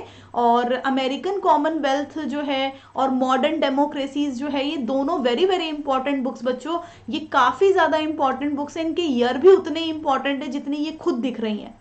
ठीक है, ये 2 सिग्निफिकेंट वर्क है जेम्स ब्राइस का, और ब्राइस ने डेमोक्रेसी को क्या किया था? एग्जामाइन किया था, हाउ लेजिस्लेचर वर्क, कि विधायिका कैसे काम करती है, इस चीज को जांच की थी। लोकतंत्र पर ध्यान केंद्रित किया था उन्होंने। ठीक है, तो ये चीज ध्यान रखना सारे बच्चे। अब इसके फीचर्स को डिस्कस कर लेते हैं कि ये जो फीचर्स हैं इंस्टीट्यूशनल अप्रोच के फीचर्स क्या क्या होंगे। ओके, इसके फीचर्स डिस्कस कर लेते हैं हम लोग। तो इस दृष्टिकोण के फीचर्स में सबसे पहले जो इंस्टीट्यूशनलिज्म है वो एक एक्सक्लूसिव अप्रोच है गवर्नमेंट पॉलिटिक्स की, जो 1950s तक अब यहाँ तक रही। Most exclusive work on subject was done by Herman Finer. Herman Finer जो थे उन्होंने काफ़ी ज़्यादा इंपॉर्टेंट इस पर काम किया। Theory and practice of modern government, है ना, ये इनकी बुक है हरमन फाइनर की, और ये आई हुई बुक है, याद रखना, theory and practice of modern government. इसको पब्लिश कब किया है? 1932 में। इसके बाद and by the Carl Friedrich अगर आप देखोगे इनकी बुक है कॉन्स्टिट्यूशनल गवर्नमेंट एंड डेमोक्रेसी। इसको पब्लिश कब किया गया? 1932 में। तो ये बेसिकली ये ऐसी बुक्स हैं जिसके अंदर ये क्या करते हैं, इंस्टीट्यूशनल अप्रोच का यूज करते हैं। अब इंस्टीट्यूशनल अप्रोच मेनली जो फोकस करती है वो करती है फॉर्मल इंस्टीट्यूशनल स्ट्रक्चर से, उसी को स्टडी करती है। ठीक है, इसका ये फोकस करती है लीगल एस्पेक्ट पर। तो देखो ये जो इंस्टीट्यूशनल अप्रोच है स्टडी करती है फॉर्मल इंस्टीट्यूशनल स्ट्रक्चर को, ये फोकस करती है लीगल एस्पेक्ट ऑफ स्ट्रक्चर को, स्टडी करती है लॉस को, है ना, और कॉन्स्टिट्यूशन को। ये कवर करती है historical study of government and state को, है ना, ये क्या करती है, ये कवर करती है historical study of government and state को। तो ये याद रखना सारे बच्चे। तो यहां पर आ जाओ, दृष्टिकोण की विशेषताओं को अगर हम देखें तो 1950 के दशक तक जो ये आपका संस्थागत जो तुलनात्मक राजनीति का ये बहुत इंपॉर्टेंट दृष्टिकोण रहा। इसके अंदर हरमन फाइनर और ये जो दूसरे थिंकर हैं कार्ल फेडरिक, ये आते हैं और इनकी जो बुक्स दी हुई हैं वो लिख लेना। संस्थागत दृष्टिकोण क्या करता है? औपचारिक संरचनात्मक पर अध्ययन करता है और संरचनाओं के कानूनी पहलू जैसे संविधान हुआ, कानून हो गया, इनका भी अध्ययन करता है। इसमें राज्य का, सरकार का ऐतिहासिक अध्ययन किया जाता है। ठीक है, इसमें क्या किया जाता है, हम सरकार का और राज्य का ऐतिहासिक अध्ययन करते हैं। इसके अंदर उनकी संप्रभुता, अधिकार क्षेत्र, विधायी संरचना, इनका भी अध्ययन किया जाता है ना। इसमें हम जो सरकार के विभिन्न अंग हैं उनके बीच में जो शक्तियों का बंटवारा है उसका भी अध्ययन करते हैं। ये नौकरशाही और कानूनी और संवैधानिक संस्थानों के स्तरों का भी अध्ययन करता है। समझ रहे हो किस किस का? ये काफी सारी चीजों का अध्ययन करता है, तो वो मैंने आप लोगों को बता दिया है। ये सोवर्निटी का, जुरिडिक्शन का, लेजिस्लेटिव स्ट्रक्चर का, ये डिस्ट्रीब्यूशन ऑफ पावर का, जो ऑर्गन्स के बीच में जैसे जुडिशरी का काम क्या है, एग्जीक्यूटिव का काम क्या है, लेजिस्लेचर का काम क्या है, इन सब पर स्टडी करता है। ठीक है, तो ये याद रखना। एक सेकेंड के लिए बैक कर दूं, ये लो, तो ये चीज ध्यान में रखना। हाँ, ये सब जैसे हाँ बैगरर्स बैग, वेरी गुड। ठीक है, क्योंकि हमने बहुत सारी चीजें क्या है अलग अलग जगहों से ली हैं। जैसे हमने इमरजेंसी कहीं और से ली, डीपीएसपी कहीं और से लिए, फंडामेंटल राइट कहीं और से लिए, ऐसे ले रखे हैं ना हमने। यस, तो ये याद रखना। चलो, तो ये पर्टिकुलर जो इंस्टीट्यूशनल वाला है ये तो समझ आ गया ना आपको कि ये बेसिकली सिर्फ फॉर्मल स्टडी करता है, डिस्ट्रीब्यूशन ऑफ पावर को स्टडी करता है, ये स्टडी करता है ब्यूरोक्रेसी को, और लीगल एंड कॉन्स्टिट्यूशनल इंस्टीट्यूशंस को भी स्टडी करता है ये। तो ये चीज ध्यान रखना। अब बात कर लेते हैं कि इंस्टीट्यूशनल अप्रोच को क्रिटिसाइज क्यों किया जाता है।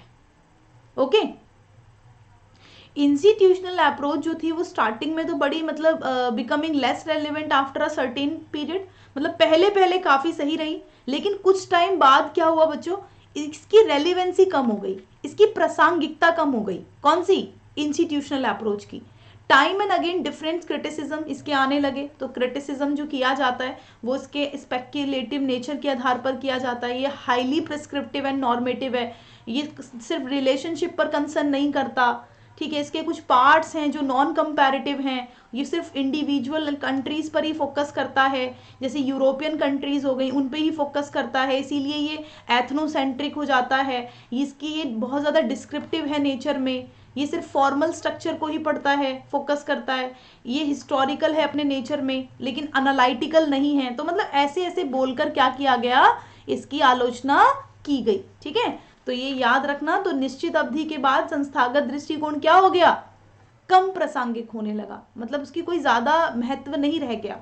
ठीक है, इसीलिए इसकी क्या की गई, आलोचनाएं की गई कि प्रकृति में बड़ा अजीब सा है ये। ठीक है, ये अत्यधिक निर्देशात्मक और प्रामाणिक था, ये रिश्तों मतलब रिलेशनशिप पर ध्यान नहीं देता, ये इसमें कुछ हिस्से जो ऐसे हैं जो गैर तुलनात्मक हैं, सिर्फ अलग अलग देशों पर ही केंद्रित हैं, जैसे यूरोपियन देश बस इन पर ही बात करता है। ये अत्यधिक बहुत ज़्यादा निरजातीय है। ये वर्णात्मक और केंद्रित है, सिर्फ औपचारिक संरचनाओं पर ही ध्यान देता है। ये विश्लेषणात्मक ना होकर सिर्फ ऐतिहासिक प्रकृति का ही है। तो ऐसा बोला गया जब इसको क्या किया गया, क्रिटिक किया गया। सबको बताओ, आपको इंस्टीट्यूशनल अप्रोच क्लियर? यस करके बताइए। हाँ, ये स्टडी नहीं करता, ये बिहेवियर्स को स्टडी नहीं करता, वो तो बाद में आएगा। मॉडर्न में आएगा जब इंडिविजुअल बिहेवियर को स्टडी किया जाएगा आगे। ठीक है, इसने नहीं किया था, ये याद रखना, ये नहीं करता। ये सिर्फ फॉर्मल स्ट्रक्चर को ही स्टडी करता है, यानी ये सिर्फ आपके जो आपके ना, अब जो ये फॉर्मल हो गया, देखो फॉर्मल और इनफॉर्मल समझते हो। जैसे मैंने गगनदीप से बोला, गगनदीप हाय हेलो, है ना, तो गगनदीप ने क्या किया, यस मैम हाय हेलो, ये भी गगनदीप ने भी हाय हेलो कर दिया मुझसे। तो ये क्या है हमारे बीच में, ये फॉर्मल है। लेकिन मैं गगनदीप से पूछूं कि गगनदीप ठीक है आज आप बताओ आपने क्या बनाया है खाने में, ठीक है, तो ये क्या हो गया, क्लास में ऐसी बातें। शिवरतन बोलेगा मैम ये तो इनफॉर्मल बिहेवियर हो गया, है ना, ये तो इनफॉर्मल बिहेव कर रहे हो आप। तो ये इनफॉर्मल होता है, मतलब जहां पर रिश्ते आ जाते हैं, जहां पर कोई रिश्ते विश्ते आ जाएं तो वो इनफॉर्मल हो जाता है। फॉर्मल होता है जहां पर आप बेसिकली रूल्स के तहत, ये रूल ओरिएंटेड होगा, मतलब आप रूल्स के तहत ही वहां पर करोगे। ऐसे नहीं, नवनीता आके नहीं बताएगी सारी चीजें कि ऐसी ऐसी चीजें रही, ये हुआ था, ये हुआ था, ये हुआ था, ऐसा नहीं बता सकते, नहीं बता सकते ना। आप अपने जो भी आपकी बातें हैं वो आप पर्टिकुलर अपने तक रखोगे, सीमित। ठीक है, तो ये याद रखना। चलो मॉडर्न अप्रोच में आ जाते हैं। इंग्लिश वाला मैंने बता दिया था, हिंदी वाला भी हमने डिस्कस किया था। इसमें आपके ये सारे दृष्टिकोण आते हैं। इसमें चलो इम्पॉर्टेंट जो आपके एग्जाम के लिए काफ़ी ज़्यादा इम्पॉर्टेंट है वो डिस्कस करते हैं। अभी मैं बिहेवियर आपको बता रही थी, आपको पता है जो व्यवहारिक दृष्टिकोण है, हाँ जो व्यवहारिक दृष्टिकोण है ये बेसिकली व्यक्ति पर जोर देता है, ये व्यक्ति के संबंधों पर जोर देता है। तो बिहेवियरिज्म जो है आपको देखो तो ये कंटेम्पररी अप्रोच है इस सब्जेक्ट में, जो इमर्ज हुई कब, 20वीं सेंचुरी के बाद। दिख रहा है इंडिविजुअल, क्या फॉर्मल जो आपकी इंस्टीट्यूशनल अप्रोच है या फिर ट्रेडिशनल अप्रोच है, क्या उसमें मैंने अभी तक आपको इंडिविजुअल पढ़ाया?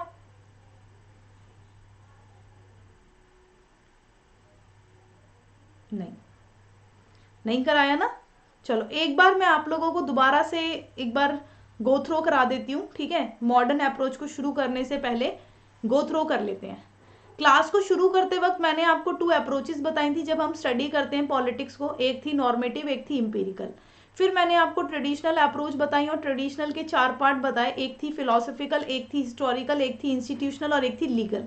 फिर मैंने आप लोगों को बताया कि जो ट्रेडिशनल अप्रोच है कंपैरेटिव पॉलिटिक्स में, उसमें हम क्या क्या चीज़ों को स्टडी करते हैं, ठीक है। ट्रेडिशनल अप्रोच में मैंने आपको बताया कि जो ट्रेडिशनल अप्रोच होती है वो नॉर्मेटिव अप्रोच को इंक्लूड करती है और जो मॉडर्न अप्रोच होती है वो इंपीरिकल को इंक्लूड करती है। देन मैंने फिलोसफिकल बताया, फिलोसफिकल में बेसिकली हम सिर्फ स्टेट और गवर्नमेंट को ही स्टडी करते थे, जो भी पॉलिटिकल बीइंग होता था उसी को ही स्टडी किया जाता था, लाइक पॉलिटिक्स को, ठीक है। इसीलिए सबसे ओल्डेस्ट अप्रोच माना जाता है, जिसमें आपके प्लेटो और Aristotle are the main thinker, okay. फिर उसके बाद मैंने आपको हिस्टोरिकल अप्रोच बताया। हिस्टोरिकल अप्रोच बेसिकली पर्टिकुलर ना हिस्ट्री पे ही ध्यान देती है, पास्ट पर ध्यान देती है, हिस्टोरिकल फैक्टर्स पर ध्यान देती है और कहती है कि देखो भाई ये ना, अगर आप हिस्ट्री को पढ़ते हो, स्टडी करते हो हिस्ट्री का, तो आप किसी भी सिचुएशन को एनालाइज कर सकते हो। तो पॉलिटिक्स और हिस्ट्री में बहुत सारे लोग क्या बोलते हैं कि ये ना एक दूसरे से कनेक्टेड है, बड़ा दोनों में संबंध है, ठीक है। फिर इसमें थिंकर कौन कौन आए, सीले आए, डनिंग आए, सेबाइन आए, ठीक है, ये लोग आए। फिर लीगल अप्रोच आई। तो लीगल अप्रोच कहती है कि स्टेट जो होगी वो सेंट्रल बॉडी होगी, वही लॉस को क्या करेगी, लॉस को क्रियान्वयन करेगी, उसको इम्प्लीमेंट करेगी, लागू करेगी, ठीक है। तो यहाँ पर जो भी सारी चीजें होंगी वो एक लीगल प्रोसेस होगा उसका, ठीक है। इसमें हम क्या करते थे, हम पॉलिटिक्स को जो भी स्टडी करते हैं तो वो एक लीगल प्रोसेस से करते हैं, ठीक है, फिर बाद में हम उसे नेशनल और इंटरनेशनल उस पर लागू भी कर सकते हैं। इसमें आपके सिसरो, बॉदिन, ऑस्टिन, डाइसी, ये सब लोग आते हैं। फिर मैंने आपको हिस्टोरिकल इंस्टीट्यूशनल अप्रोच बताया। इंस्टीट्यूशनल अप्रोच सिर्फ स्टडी करती है फॉर्मल स्ट्रक्चर का। फॉर्मल स्ट्रक्चर यानी हमारे जो गवर्नमेंट के ऑर्गन्स हैं वो आ जाएंगे इसके अंदर, ठीक है। फिर मैंने आपको बताया कि इसमें क्या क्या चीज़ें हम स्टडी करते हैं। सबसे ओल्डेस्ट क्यों माना जाता है। फिर हमने फादर की बात की कि कौन सबसे पहले ऐसे थिंकर आए थे जिन्होंने स्टडी की थी कंपैरेटिव पॉलिटिक्स की, कंपैरेटिव गवर्नमेंट्स की, तो वो एरिस्टोटल थे, है ना। फिर हमने और थिंकर्स को डिस्कस किया। फिर मैंने जॉन ब्राइस का भी बताया, लॉवेल का भी बताया आप लोगों को। फिर हमने दृष्टिकोण की विशेषताएं देखी कि किस किस चीज़ों की स्टडी करती है। बहुत ज़्यादा इंपॉर्टेंट है, इस वाले इसको मत छोड़ना, बिल्कुल भी मत छोड़ना। देखो ये फोकस करती है study of formal institution structure को, ये लीगल एस्पेक्ट ऑफ स्ट्रक्चर को करती है, स्टडी करती है लॉस को, कॉन्स्टिट्यूशन को, हिस्टोरिकल स्टडी करती है गवर्नमेंट की और स्टेट की, ये सोवरेनिटी को स्टडी करती है, जुरिडिक्शन को करती है, लेजिस्लेटिव स्ट्रक्चर को करती है, डिस्ट्रीब्यूशन ऑफ पावर को हम देखते हैं इसमें, ठीक है, ऑर्गन्स ऑफ गवर्नमेंट को देखते हैं, ये स्टडी करती है लेवल्स ऑफ ब्यूरोक्रेसी और लीगल एंड कॉन्स्टिट्यूशनल इंस्टीट्यूशंस को स्टडी करती है। फिर मैंने आपको क्रिटिसिज्म बताया कि बहुत ज़्यादा ये कैसी है, हाईली प्रिस्क्रिप्टिव और नॉर्मेटिव है, सिर्फ फॉर्मल स्ट्रक्चर पे ध्यान देती है। इसमें कुछ चीज़ें ऐसी भी इंक्लूडेड हैं जो एक दूसरे से तुलनात्मक नहीं है, यानी गैर तुलनात्मक हैं, ठीक है। तो फिर अब आते हैं मॉडर्न अप्रोच पे। मैंने आपको पूरा गो थ्रू करा दिया है। कौन कौन सी आएंगी ट्रेडिशनल में, लीगल, फिलोसफिकल, फिर हिस्टोरिकल और इंस्टीट्यूशनल, 4 आएंगे बस। हाँ, behaviour of individual, very good Sitoshna, behaviour of individual को ही स्टडी किया जाता है बिहेवियरल अप्रोच में। Ma'am can you extended the class till 1 PM because it is a so interactive and clarity of your teaching. Ma'am if possible then no problem, कोई बात नहीं, मैं पूरा टॉपिक कवर करके जाऊंगी, ठीक है। अगर कितना भी टाइम लगता है मैं पूरा कवर अप करके जाऊंगी, ठीक है। इस चीज़ की टेंशन मत लो कि मैं कवर अप नहीं होगा, मैं छोड़ के क्लास को चली जाऊंगी, नहीं, कोई प्रॉब्लम नहीं है। टॉपिक जैसे ही कवर होगा तभी हम क्लास फिनिश करेंगे, उससे पहले नहीं करेंगे।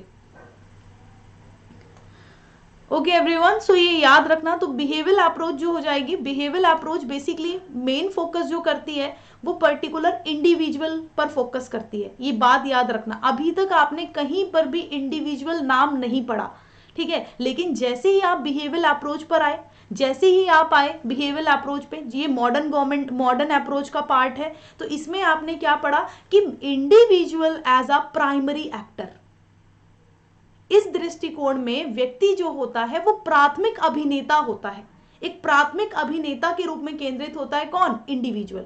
तो ये स्ट्रेस किस पर करता है, scientific and value free study of politics को करता है। ये बेसिकली इसमें हम क्या करते हैं, इसमें हम राजनीति के वैज्ञानिक और मूल्य मुक्त अध्ययन पर बल देते हैं। दोबारा से मैं आपको बता रही हूं कि जो मॉडर्न अप्रोच होती है उसमें वैल्यू कैसी होती है, लेडेन होती है।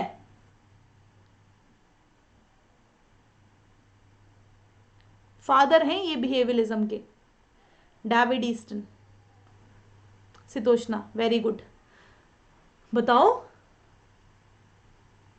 क्या, दोबारा पूछ रही हूं अगर क्वेश्चन नहीं समझ में आया, जो ये वाली बिहेवियरल अप्रोच है, बिहेवियरल अप्रोच कैसी होती है, ये वैल्यू लेडेन होती है क्या, ये फैक्ट लेडेन होती है, ये फैक्ट लेडेन होती है, यानी इसमें वैल्यू कैसी होगी, न्यूट्रल होगी। वैल्यू कैसी होगी बच्चों, वैल्यू जो होगी वो न्यूट्रल होगी, आप ये बात याद रखना। वैल्यू बेसिकली इसमें आपको न्यूट्रल मिलेगी क्योंकि ये फैक्ट पर जोर देती है। समझ में आ रहा है, अगर आ रहा है तो जरूर बताओ, अगर समझ में आप लोगों को आ रहा है तो। ये तथ्यों पर जोर देती है ना कि मूल्यों पर, क्योंकि मूल्य इसके अंदर तटस्थ होता है। हाँ, फैक्ट फैक्ट फैक्ट की बात करते हैं ये लोग, ठीक है, सिर्फ किसकी बात करते हैं, फैक्ट की।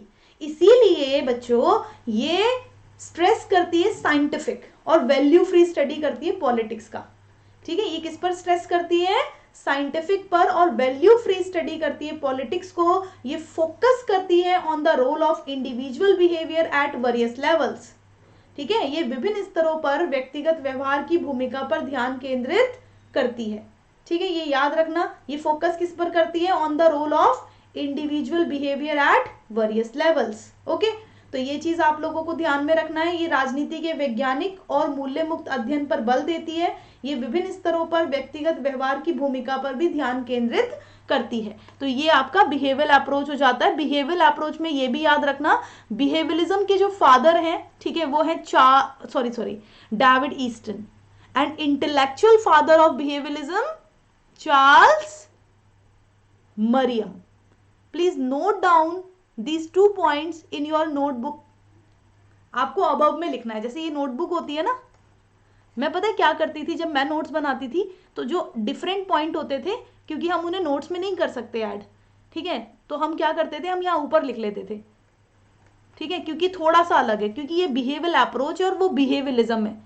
जब कोई जिसमें ISM आ जाता है ना, जिसमें ISM आता है यानी इज्म, वाद लग जाता है, तो वो अपने आप में क्या बन जाती है, एक आइडियोलॉजी बन जाती है। ठीक है, तो फादर ऑफ बिहेवियरिज्म क्या लिखोगे, डेविड ईस्टन। और इंटेलेक्चुअल फादर किसको बोलेंगे,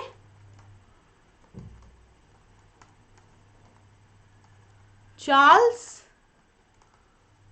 मरियम को। ठीक है, चार्ल्स मरियम को बोलेंगे। बहुत बढ़िया।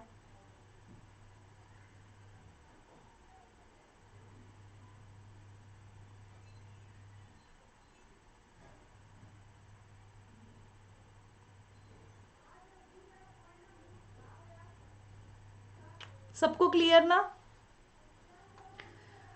ओके एवरीवन, सो यहां तक ध्यान रखना। ठीक है, अब आते हैं सोशियोलॉजिकल अप्रोच। ये सोशियोलॉजिकल अप्रोच बेसिकली क्या है, ठीक है, इसको डिस्कस कर लेते हैं। Sociological approach is the part of modern approach, right, modern approach है। तो एमिनेंट, अगर आप देखो जो इसके जो एमिनेंट राइटर्स होंगे like R.M. MacIver, David Easton, Gabriel Almond, subscribing to this approach and taken into recognisation of essential fact, है ना, देखो आ गया इसेंशियल फैक्ट, है ना, and ample data is available in realm of sociology as the lay down certain empirical rules of political behaviour. तो यहाँ पर आप देखोगे जो प्रख्यात लेखक हैं जैसे R.M. मैक्लेवर हो गए, डेविड ईस्टन हो गए, है ना, तो ये सब कौन थे, हमारे आमंड हो गए, बादाम, ठीक है, कच्चा बादाम नहीं है ये, ठीक है, फिर कच्चा बादाम गाना याद आ जाए, ठीक है, कच्चा बादाम गाना नहीं गाना है आपने, आपको आमंड याद रखना है। इनका पूरा नाम गैब्रियल आमंड, ठीक है, प्यार से आप इन्हें बादाम बोल सकते हो, कोई दिक्कत नहीं है, लेकिन TH ग्रीन को हरा नहीं बोल सकते, ठीक है, उनको ग्रीन ही बोलना पड़ेगा आपको, TH ग्रीन। तो ये याद रखना। तो बेसिकली ये सब लोग इसमें आते हैं। अब ये समाज शास्त्र के क्षेत्र में मतलब काफ़ी इन्होंने डाटा जो था वो उपलब्ध था, राजनीतिक व्यवहार के कुछ अनुभवजन्य नियम निर्धारित किए जा सके, जिसके द्वारा मतलब ये इम्पीरिकल बेस्ड होता है। मैंने आपको बताया था ना, इम्पीरिकल नॉर्मेटिव कौन सा होगा, ट्रेडिशनल, इम्पीरिकल कौन सा होगा, मॉडर्न, ऐसे।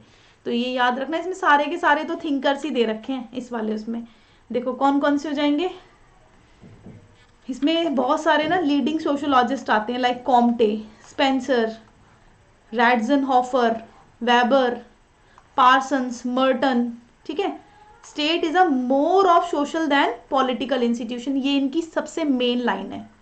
इस लाइन को आपको याद रखना है सोशियोलॉजिकल अप्रोच के लिए। ये कहते हैं कि स्टेट जो होता है ना वो ज़्यादा होता है सोशल, है ना, सामाजिक से, देन अ पॉलिटिकल इंस्टीट्यूशन, राजनीति से तो ज़्यादा ही है। एक सामाजिक, क्या बोलेंगे, राज्य एक सामाजिक संस्थान की तुलना में अधिक, राजनीतिक संस्थान की तुलना में क्या होता है, अधिक सामाजिक है, ठीक है, ये याद रखना।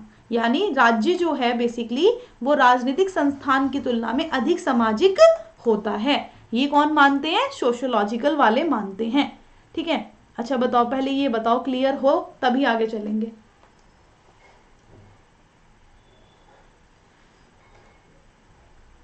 सबको क्लियर ना बच्चों? ये क्लासेस बहुत ज़्यादा इंपॉर्टेंट हैं, बहुत बहुत बहुत ज़्यादा इंपॉर्टेंट हैं, और इन्हीं क्लासेस के थ्रू आप लोग जो है नेट JRF क्वालिफाई कर सकते हैं। उसके लिए आपको देखो खूब मेहनत करनी पड़ेगी। बस कितने महीने, 2 महीने हैं बस आपके पास, ठीक है, तो पूरी अच्छे से मेहनत कर डालो, ठीक है, एग्ज़ाम के लिए। और एग्ज़ाम फॉर्म फिल कर देना। सोशियोलॉजिकल प्लीज ऐप क्या कर दूं, रिपीट कर दूं, चलो ठीक है। देखो सोशोलॉजिकल अप्रोच के अंदर बेसिकली जो थिंकर्स आते हैं वो आमंड, मैकलेवर, डेविड ईस्टन, ये सब आते हैं, ठीक है। इन्होंने इसेंशियली फैक्ट पर जोर दिया, डाटा जो था वो अवेलेबल था, ठीक है, इसीलिए। और ये इम्पीरिकल पे जोर देते हैं, अनुभव जन्य पे जोर देते हैं पॉलिटिकल बिहेवियर में। इनको जो है ना बहुत सारे सोशोलॉजिस्ट इसको लीड करते हैं, जैसे Comte, Spencer, Ratzenhofer, Weber, Parson, Merton, ये सारे। और ये मानते हैं कि state is more of social than a political institution. मतलब ये लोग मानते हैं कि देखो भाई, आपको लगता है ना कि राज्य राजनीतिक है, राज्य राजनीतिक है, state is a political institution. नहीं, हम नहीं मानते इस बात को। हमारे अकॉर्डिंग तो स्टेट ना ज्यादा ना सोशल होता है, ना कि पॉलिटिकल। अब बात समझ में आई? ये लोग मानते हैं, इसीलिए तो इसको सामाजिक दृष्टिकोण बोलते हैं, तभी इसको क्या बोलते हैं, सोशोलॉजिकल, ऐसे, ठीक है। ये लोग मानते हैं कि राज्य एक राजनीतिक संस्थान की तुलना में अधिक सामाजिक होता है, वो एक सामाजिक संस्थान होता है, ना कि राजनीतिक। राजनीतिक होगा लेकिन ज्यादा वो सामाजिक है। अब आ जाओ सिस्टम अप्रोच पे। सिस्टम अप्रोच अगर आप देखो, यहाँ पे तो मैं बहुत ही कम उसमें समझा रही हूँ आप लोगों के लिए, पर्टिकुलर एक क्लास होगी, ये एक इंट्रो क्लास हो जाएगी आज की, ठीक है। तो इसमें आप लोग बहुत सारी चीज़ों को समझोगे। अभी हमारा जो रह रहा है ना, तो वो काफ़ी इंपॉर्टेंट चीज़ें अभी रह रही हैं। देखो, सिस्टम इनपुट आउटपुट एनालिसिस रह रहा है, फिर स्ट्रक्चरल फंक्शनल रह रहा है, और इसके बाद हमारे इनपुट और आउटपुट फंक्शंस रह रहे हैं, साइकोलॉजिकल अप्रोच रह रही है। बस यहाँ तक हो जाना है, ठीक है। तो इनको ध्यान से देखना, तभी आपको समझ में आएगा। ये एक इंट्रो क्लास है, अभी सिस्टम अप्रोच में आपको बहुत डीप में करवाऊंगी, बट यहाँ पे सिर्फ एक इंट्रो है ये समझो। सिस्टम अप्रोच भी पर्टिकुलर किस में आता है, मॉडर्न में आता है। तो रूट अगर आप देखोगे सिस्टम थ्योरी की, वो कहां पर देखी जाती है, बायोलॉजी में। कहां देखी जाती है, बायोलॉजी। अच्छा, ये आर्टिकुलेट किसने की थी सिस्टम थ्योरी को? सबसे पहले आर्टिकुलेट किसने किया था? तो किसका नाम लेते हैं हम, लुडविग वॉन बर्टनलैंफी। और इन्होंने अपने कॉन्सेप्ट का नाम क्या लिए दिया था, जनरल सिस्टम थ्योरी दिया था। 1 मिनट वेट, एक बार ये चार्जर से कनेक्ट कर दें हम थोड़ा, 1 मिनट वेट।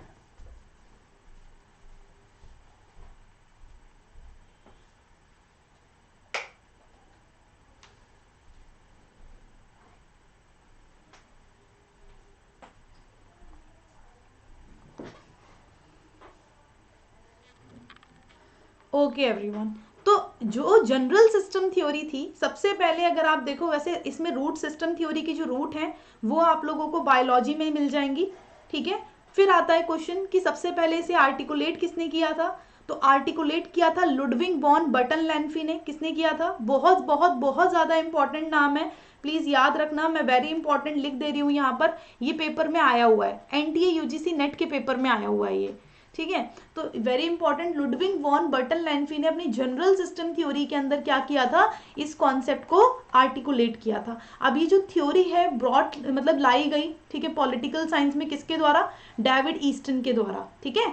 तो ये याद रखना, मतलब पॉलिटिकल साइंस में सबसे पहले ये सिस्टम अप्रोच कौन लाया, डेविड ईस्टन लाए। तो डेविड ईस्टन कहते हैं कि एक सिस्टम जो होता है ना, उसको हम डिफाइन कर सकते हैं as a set of related units जो कि इंटरैक्ट होती हैं एक दूसरे से कंटिन्यू बेसिस पर, समझ रहे हो?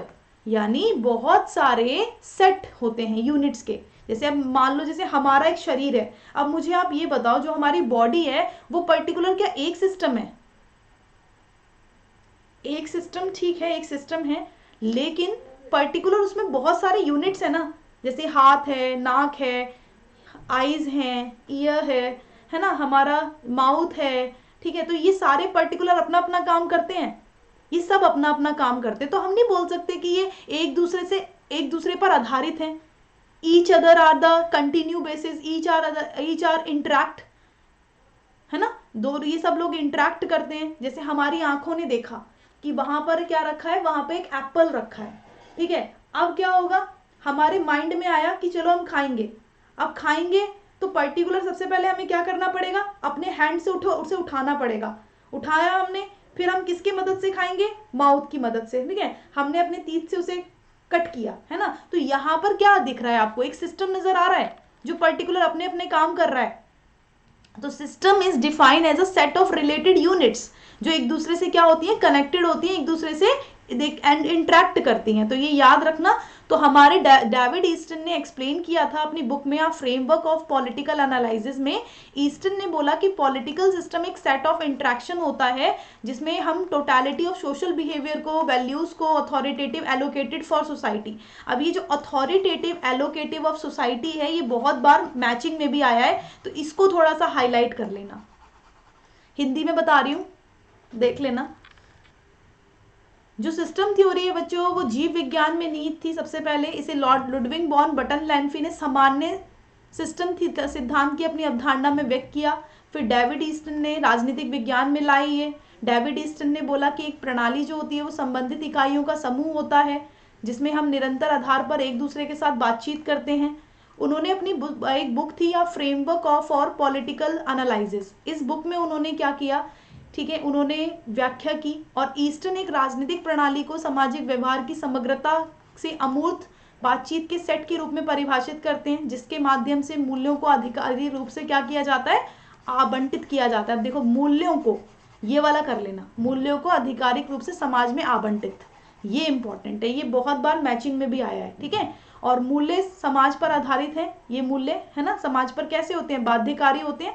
प्रणाली कैसी होती है, खुली प्रणाली होती है, प्रकृति में अनुकूल ही होती है। इसलिए उन्होंने इनपुट आउटपुट मॉडल की अवधारणा को भी बताया है। किसने, हमारे डेविड ईस्टन ने। तो डेविड ईस्टन क्या करते हैं, जो वैल्यूज होती हैं वो बाइंडिंग होती है सोसाइटी में, है ना। तो ये जो सिस्टम होता है वो एक ओपन सिस्टम हो गया, अडेप्टिव होता है नेचर में। ईस्टन ने क्या किया, एक्सप्लेन किया कॉन्सेप्ट को, और वो क्या करते हैं, इनपुट आउटपुट मॉडल को यूज करते हैं इनपुट आउटपुट मॉडल को वो यूज करते हैं। तो ये याद रखना। चलो इनपुट आउटपुट एनालिसिस को डिस्कस कर लेते हैं। तो इनपुट आउटपुट एनालिसिस में डेविड ईस्टन ने क्या किया, उन्होंने कहा कि देखो भाई, जो एक पॉलिटिकल सिस्टम होता है ना उसके दो कंपोनेंट होते हैं। एक जो भी एक राजनीतिक प्रणाली होती है बच्चों, एक राजनीतिक प्रणाली के दो घटक होते हैं, एक होता है इनपुट और दूसरा होता है आउटपुट। जो इनपुट होता है वो क्या करता है, उसमें डिमांड होती है, उसमें सपोर्ट होता है, ठीक है। अब डिमांड क्या होती है भाई, डिमांड होती है यानी कि सेट ऑफ डिजायर्स। जैसे मेरे स्टूडेंट्स ने बोला कि मैम हमें ना ये चीज चाहिए, तो यानी ये क्या हो गई, डिमांड हो गई आपकी, जिसमें आप अपनी डिजायर्स को बता रहे हो, है ना, जो कि जरूरत होती है पब्लिक को, है ना, लोगों को जरूरत होती है। और वो किसके सामने रखते हैं, गवर्नमेंट के सामने रखते हैं कि देखो ये हमारी डिमांड है और आप इसके लिए काम करो। तो सपोर्ट का क्या मतलब क्या होगा, सपोर्ट का मतलब होगा पॉलिटिकल ऑबिडेंस या फिर वैल्यू या आइडियोलॉजी या कोई बिलीफ जो people have towards the system, है ना, तो वो हो गया सपोर्ट। तो डिमांड एंड सपोर्ट दोनों रखेंगे, है ना। तो input that enter system flow in output, मतलब जो ये जो इनपुट के तौर पे जो डिमांड और सपोर्ट था ये गया किसमें, सिस्टम के अंदर जनरेट होता रहा, काम चलता रहा, प्रोसेस चलता रहा। जब ये प्रोसेस चलता रहा फिर ये बाहर आया। देखो ऐसे मान लो ये पॉलिटिकल सिस्टम है, यहां पर ये इनपुट है, इनपुट के तौर पे हमारी डिमांड एंड सपोर्ट इसके अंदर गए, इसके अंदर जाने के बाद फिर यहां से निकलेगा आउटपुट। यहां से क्या निकलेगा, आउटपुट निकलेगा। अब आउटपुट जो निकलेगा वो कैसे निकलेगा, किस फॉर्म में निकलेगा, तो ये निकलेगा पॉलिसीज के फॉर्म में या फिर लॉज के फॉर्म में, है ना। आपको पता है ना, जैसे लोगों ने पर्टिकुलर, अभी आपको पता है जैसे लोग पर्टिकुलर, जैसे किसान आंदोलन हो गए, है ना, वो पर्टिकुलर डिमांड रखते हैं गवर्नमेंट के आगे। गवर्नमेंट क्या करती है, वो सत्ता उस पर बैठ जाते हैं। फिर उसके बाद गवर्नमेंट क्या करती है, गवर्नमेंट सोचती है कि हाँ भाई करते हैं नहीं करते हैं। तो वो पॉलिटिकल सिस्टम में प्रोसेस जब चलता है तो वो कोई ना कोई पॉलिसी या फिर कोई ना कोई लॉ बनकर बाहर आता है, तो उसको हम बोलते हैं आउटपुट, ठीक है, उसे हम क्या बोलते हैं, आउटपुट बोलते हैं। तो ये याद रखना, एवरी पॉलिटिकल सिस्टम, हर पॉलिटिकल सिस्टम में बच्चों एक गेट कीपिंग मैकेनिज्म होता है। गेट कीपर समझते हो, जैसे मैंने अब आपको एक कहानी तो याद ही होगी कि जब गौरी मैया नहाने के लिए गई थी तो उन्होंने एक गेट कीपर रखा था, और वो गेट कीपर कौन थे, हमारे, ओहो सॉरी मैं इरेजर लेती हूँ, बार बार इस पर क्लिक हो जाता है। वो गेट कीपर कौन थे, हमारे गणेश जी, है ना, गेट कीपर के तौर पे वो इन्हें बिठाकर गई थी ना। तो यहाँ पर इसी तरह से हर एक पॉलिटिकल सिस्टम में गेट कीपिंग मैकेनिज्म होता है जो डिसाइड करता है कि क्या वैलिड है और क्या इनवैलिड डिमांड्स हैं। ठीक है, जो वैलिड डिमांड्स होंगी ना उन्हीं को ही अंदर जाने दिया जाता है, समझ रहे हो, उन्हीं को पॉलिटिकल सिस्टम के अंदर प्रोसेस के लिए भेजा जाता है जो वैलिड होती हैं। अगर वो इनवैलिड डिमांड्स हैं तो उनको क्या किया जाएगा, उनको पॉलिटिकल प्रोसेस के लिए भेजा ही नहीं जाएगा, समझ रहे हो। तो ये गेट कीपिंग मैकेनिज्म होता है, इसको बच्चों ब्लैक बॉक्स मॉडल भी बोलते हैं इसी को। ये जो पूरा मैंने बनाया हुआ है ना यहाँ पर, इसे ब्लैक बॉक्स मॉडल भी बोलते हैं, अपने नोट्स में लिख लेना। क्वेश्चन आया था कि who gave the black box model, Easton, फिर बाकी थिंकर्स के नाम दे रखे थे, तो वहां पर right answer is Easton. Black box model किसने दिया था, ईस्टन ने दिया था।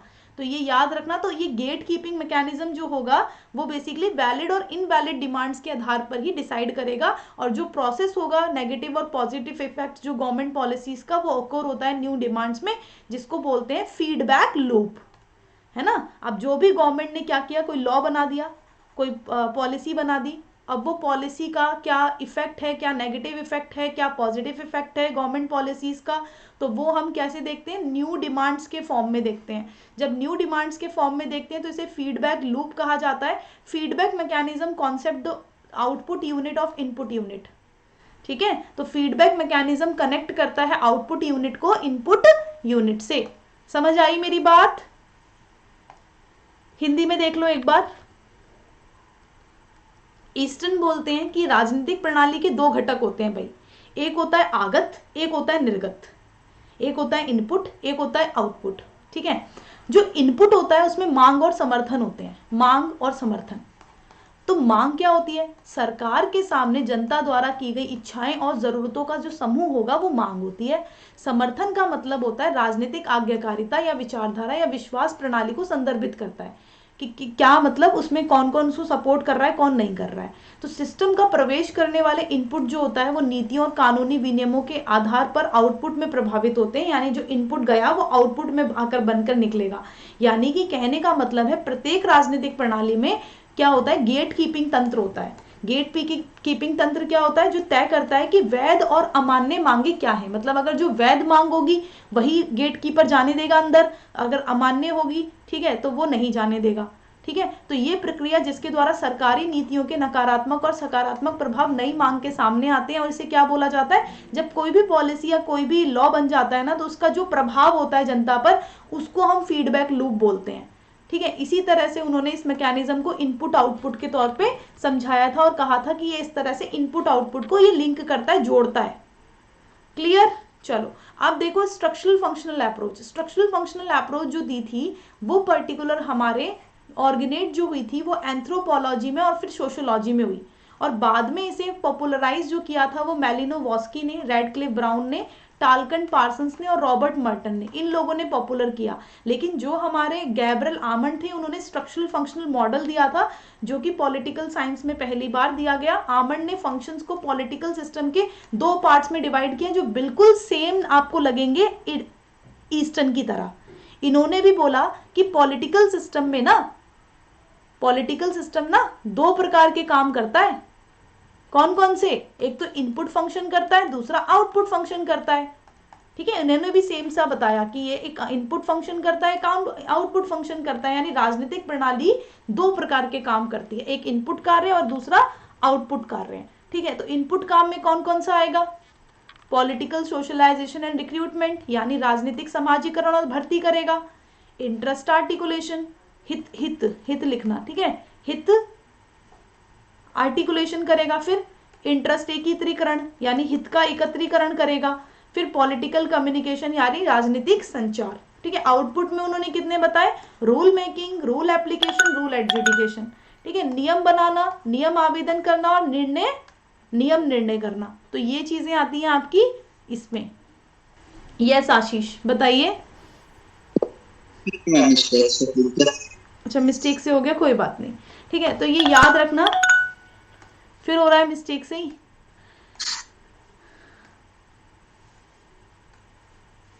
चलो तो ये चीज याद रखना है आप लोगों को। अब आती है साइकोलॉजिकल अप्रोच। तो पॉलिटिकल साइंस ने मूव किया बहुत ही ज्यादा आशीष आपका ऑन हो रखा है, एक बार ऑफ करिए।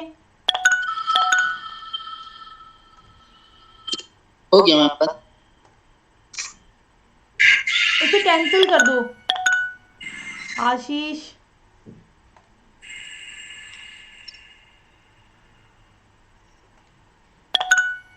हुआ मैम बंद।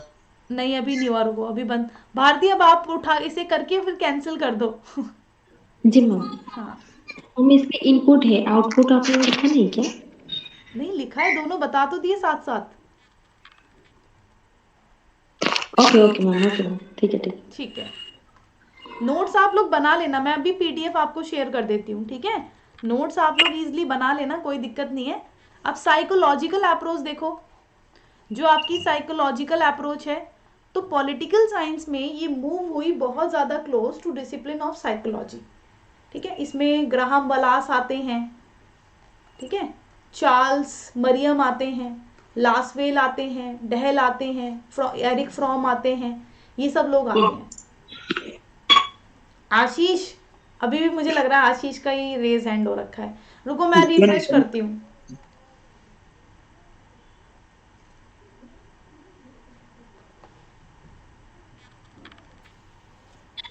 देखो अब क्लियर है क्या? एक बार मैम यस, कट ही नहीं रहा। देखो अब क्लियर है। आशीष के साथ ही होती है ऐसी घटनाएं। मैम कटा है नहीं कटा है? अभी भी नहीं कट हुआ है, कैंसिल करो फटाफट, रिफ्रेश करके आ जाओ आप भी। अच्छा मैम खत्म होने वाला है, छोड़िए। साइकोलॉजिकल अप्रोच जो है, बस ये खत्म होने वाली है क्लास, ठीक है। साइकोलॉजिकल अप्रोच जो है, इसमें Graham Wallas, Charles Merriam, Lasswell, Robert Dahl और एरिक फ्रॉम आते हैं। इन्होंने जो मॉडर्न टाइम के थिंकर थे जैसे मैकियावेली, हॉब्स, इन सब ने किस पर जोर दिया था? सिक्योरिटी ऑफ लाइफ पर, है ना। इन्होंने सिक्योरिटी ऑफ लाइफ पर, मटेरियल पोजीशन पर, है ना, इनको मोटिवेटिंग फोर्स बताया जो हेल्ड करता है desire for inseparable from desire for power. तो ये लोग क्या बोलते हैं, मनोवैज्ञानिक दृष्टिकोण जो है वो basically Graham Wallas, Charles Merriam, Lasswell, Dahl, Eric Fromm द्वारा दिया गया। और इसमें ये मैकियावेली, हॉब्स, इन्होंने क्या किया, शक्ति के रूप में जीवन को माना, भौतिक संपत्ति और सुरक्षा, इन चीजों पर जोर दिया, और इच्छा शक्ति की इच्छा से अभिभाज्य थी, है ना। ये लोग मानते हैं, मनोवैज्ञानिक दृष्टिकोण क्या मानता है कि ये मानते हैं कि भौतिक संपत्ति की सुरक्षा, है ना, प्रेरक शक्ति, जीवन, इन सब चीजों पर जोर देते हैं। और ये मानते हैं कि इच्छा जो है वो शक्ति की इच्छा से अविभाज्य थी, यानी कैसी थी, अविभाज्य, जिसको हम तोड़ नहीं सकते, जिसको हम विभाज्य नहीं कर सकते, सेपरेट नहीं कर सकते। तो ये लोग मानते हैं कि जो डिजायर है ना, ये मानते हैं कि desire for it was inseparable from desire for power, ठीक है। मतलब अगर होगी तो डिजायर जो होगी वो बेसिकली पावर के लिए हमेशा होगी ही होगी, इसका ये मतलब है कि पावर तो चाहिए उसे, ठीक है। बताओ सबको क्लियर हुआ? ये टॉपिक आप लोगों का फिनिश हो जाता है। एक बार यस करके बताइए अगर क्लियर हो गया तो। ये पीडीएफ मैं भी आप लोगों को दे देती हूँ। Thank you so much everyone. सबको समझ में आया? अगर देखो कहीं पर भी दिक्कत लगे आप लोगों को ना, ये जो इसकी रिकॉर्डिंग है वो मैंने एक फोल्डर बना दी है, तो फोल्डर में आपको इसकी रिकॉर्डिंग मिल जाएगी। हाँ मॉडर्न टाइम्स में क्या वैल्यू हॉब्स स्ट्रेस पॉइंट, ये थोड़ा सा ये बता दीजिए क्या बोल रहा है। मैकियावेली और हॉब्स ने सिक्योरिटी पर जोर दिया था, लाइफ की, हाँ और मटेरियल पोजीशन को मानते हैं मोटिवेटिंग फोर्स, कि जो हाँ हमारी भौतिक आप हर कोई चाहता है भौतिक पोजीशन, मतलब भौतिक चीजें चाहता है कि ये भी मेरे पास हो, ये भी मेरे पास हो। इसीलिए वो बोलते हैं कि भाई देखो, जो डिजायर है ना, डिजायर जो हमारी इच्छा है, उसको कभी भी शक्ति से अलग किया ही नहीं जा सकता। उसको किसी ना किसी दिन तो शक्ति की भी चाहत होगी, और हर किसी को होती है शक्ति की चाहत, तो पूरी जिंदगी हर कोई पावर के पीछे ही भागता है। समझ आई बात? चलो ओके एवरीवन, चलिए thank you so much and bye bye to all. Thank you, 4 बजे मिलेंगे हम, ठीक है, बाय बाय।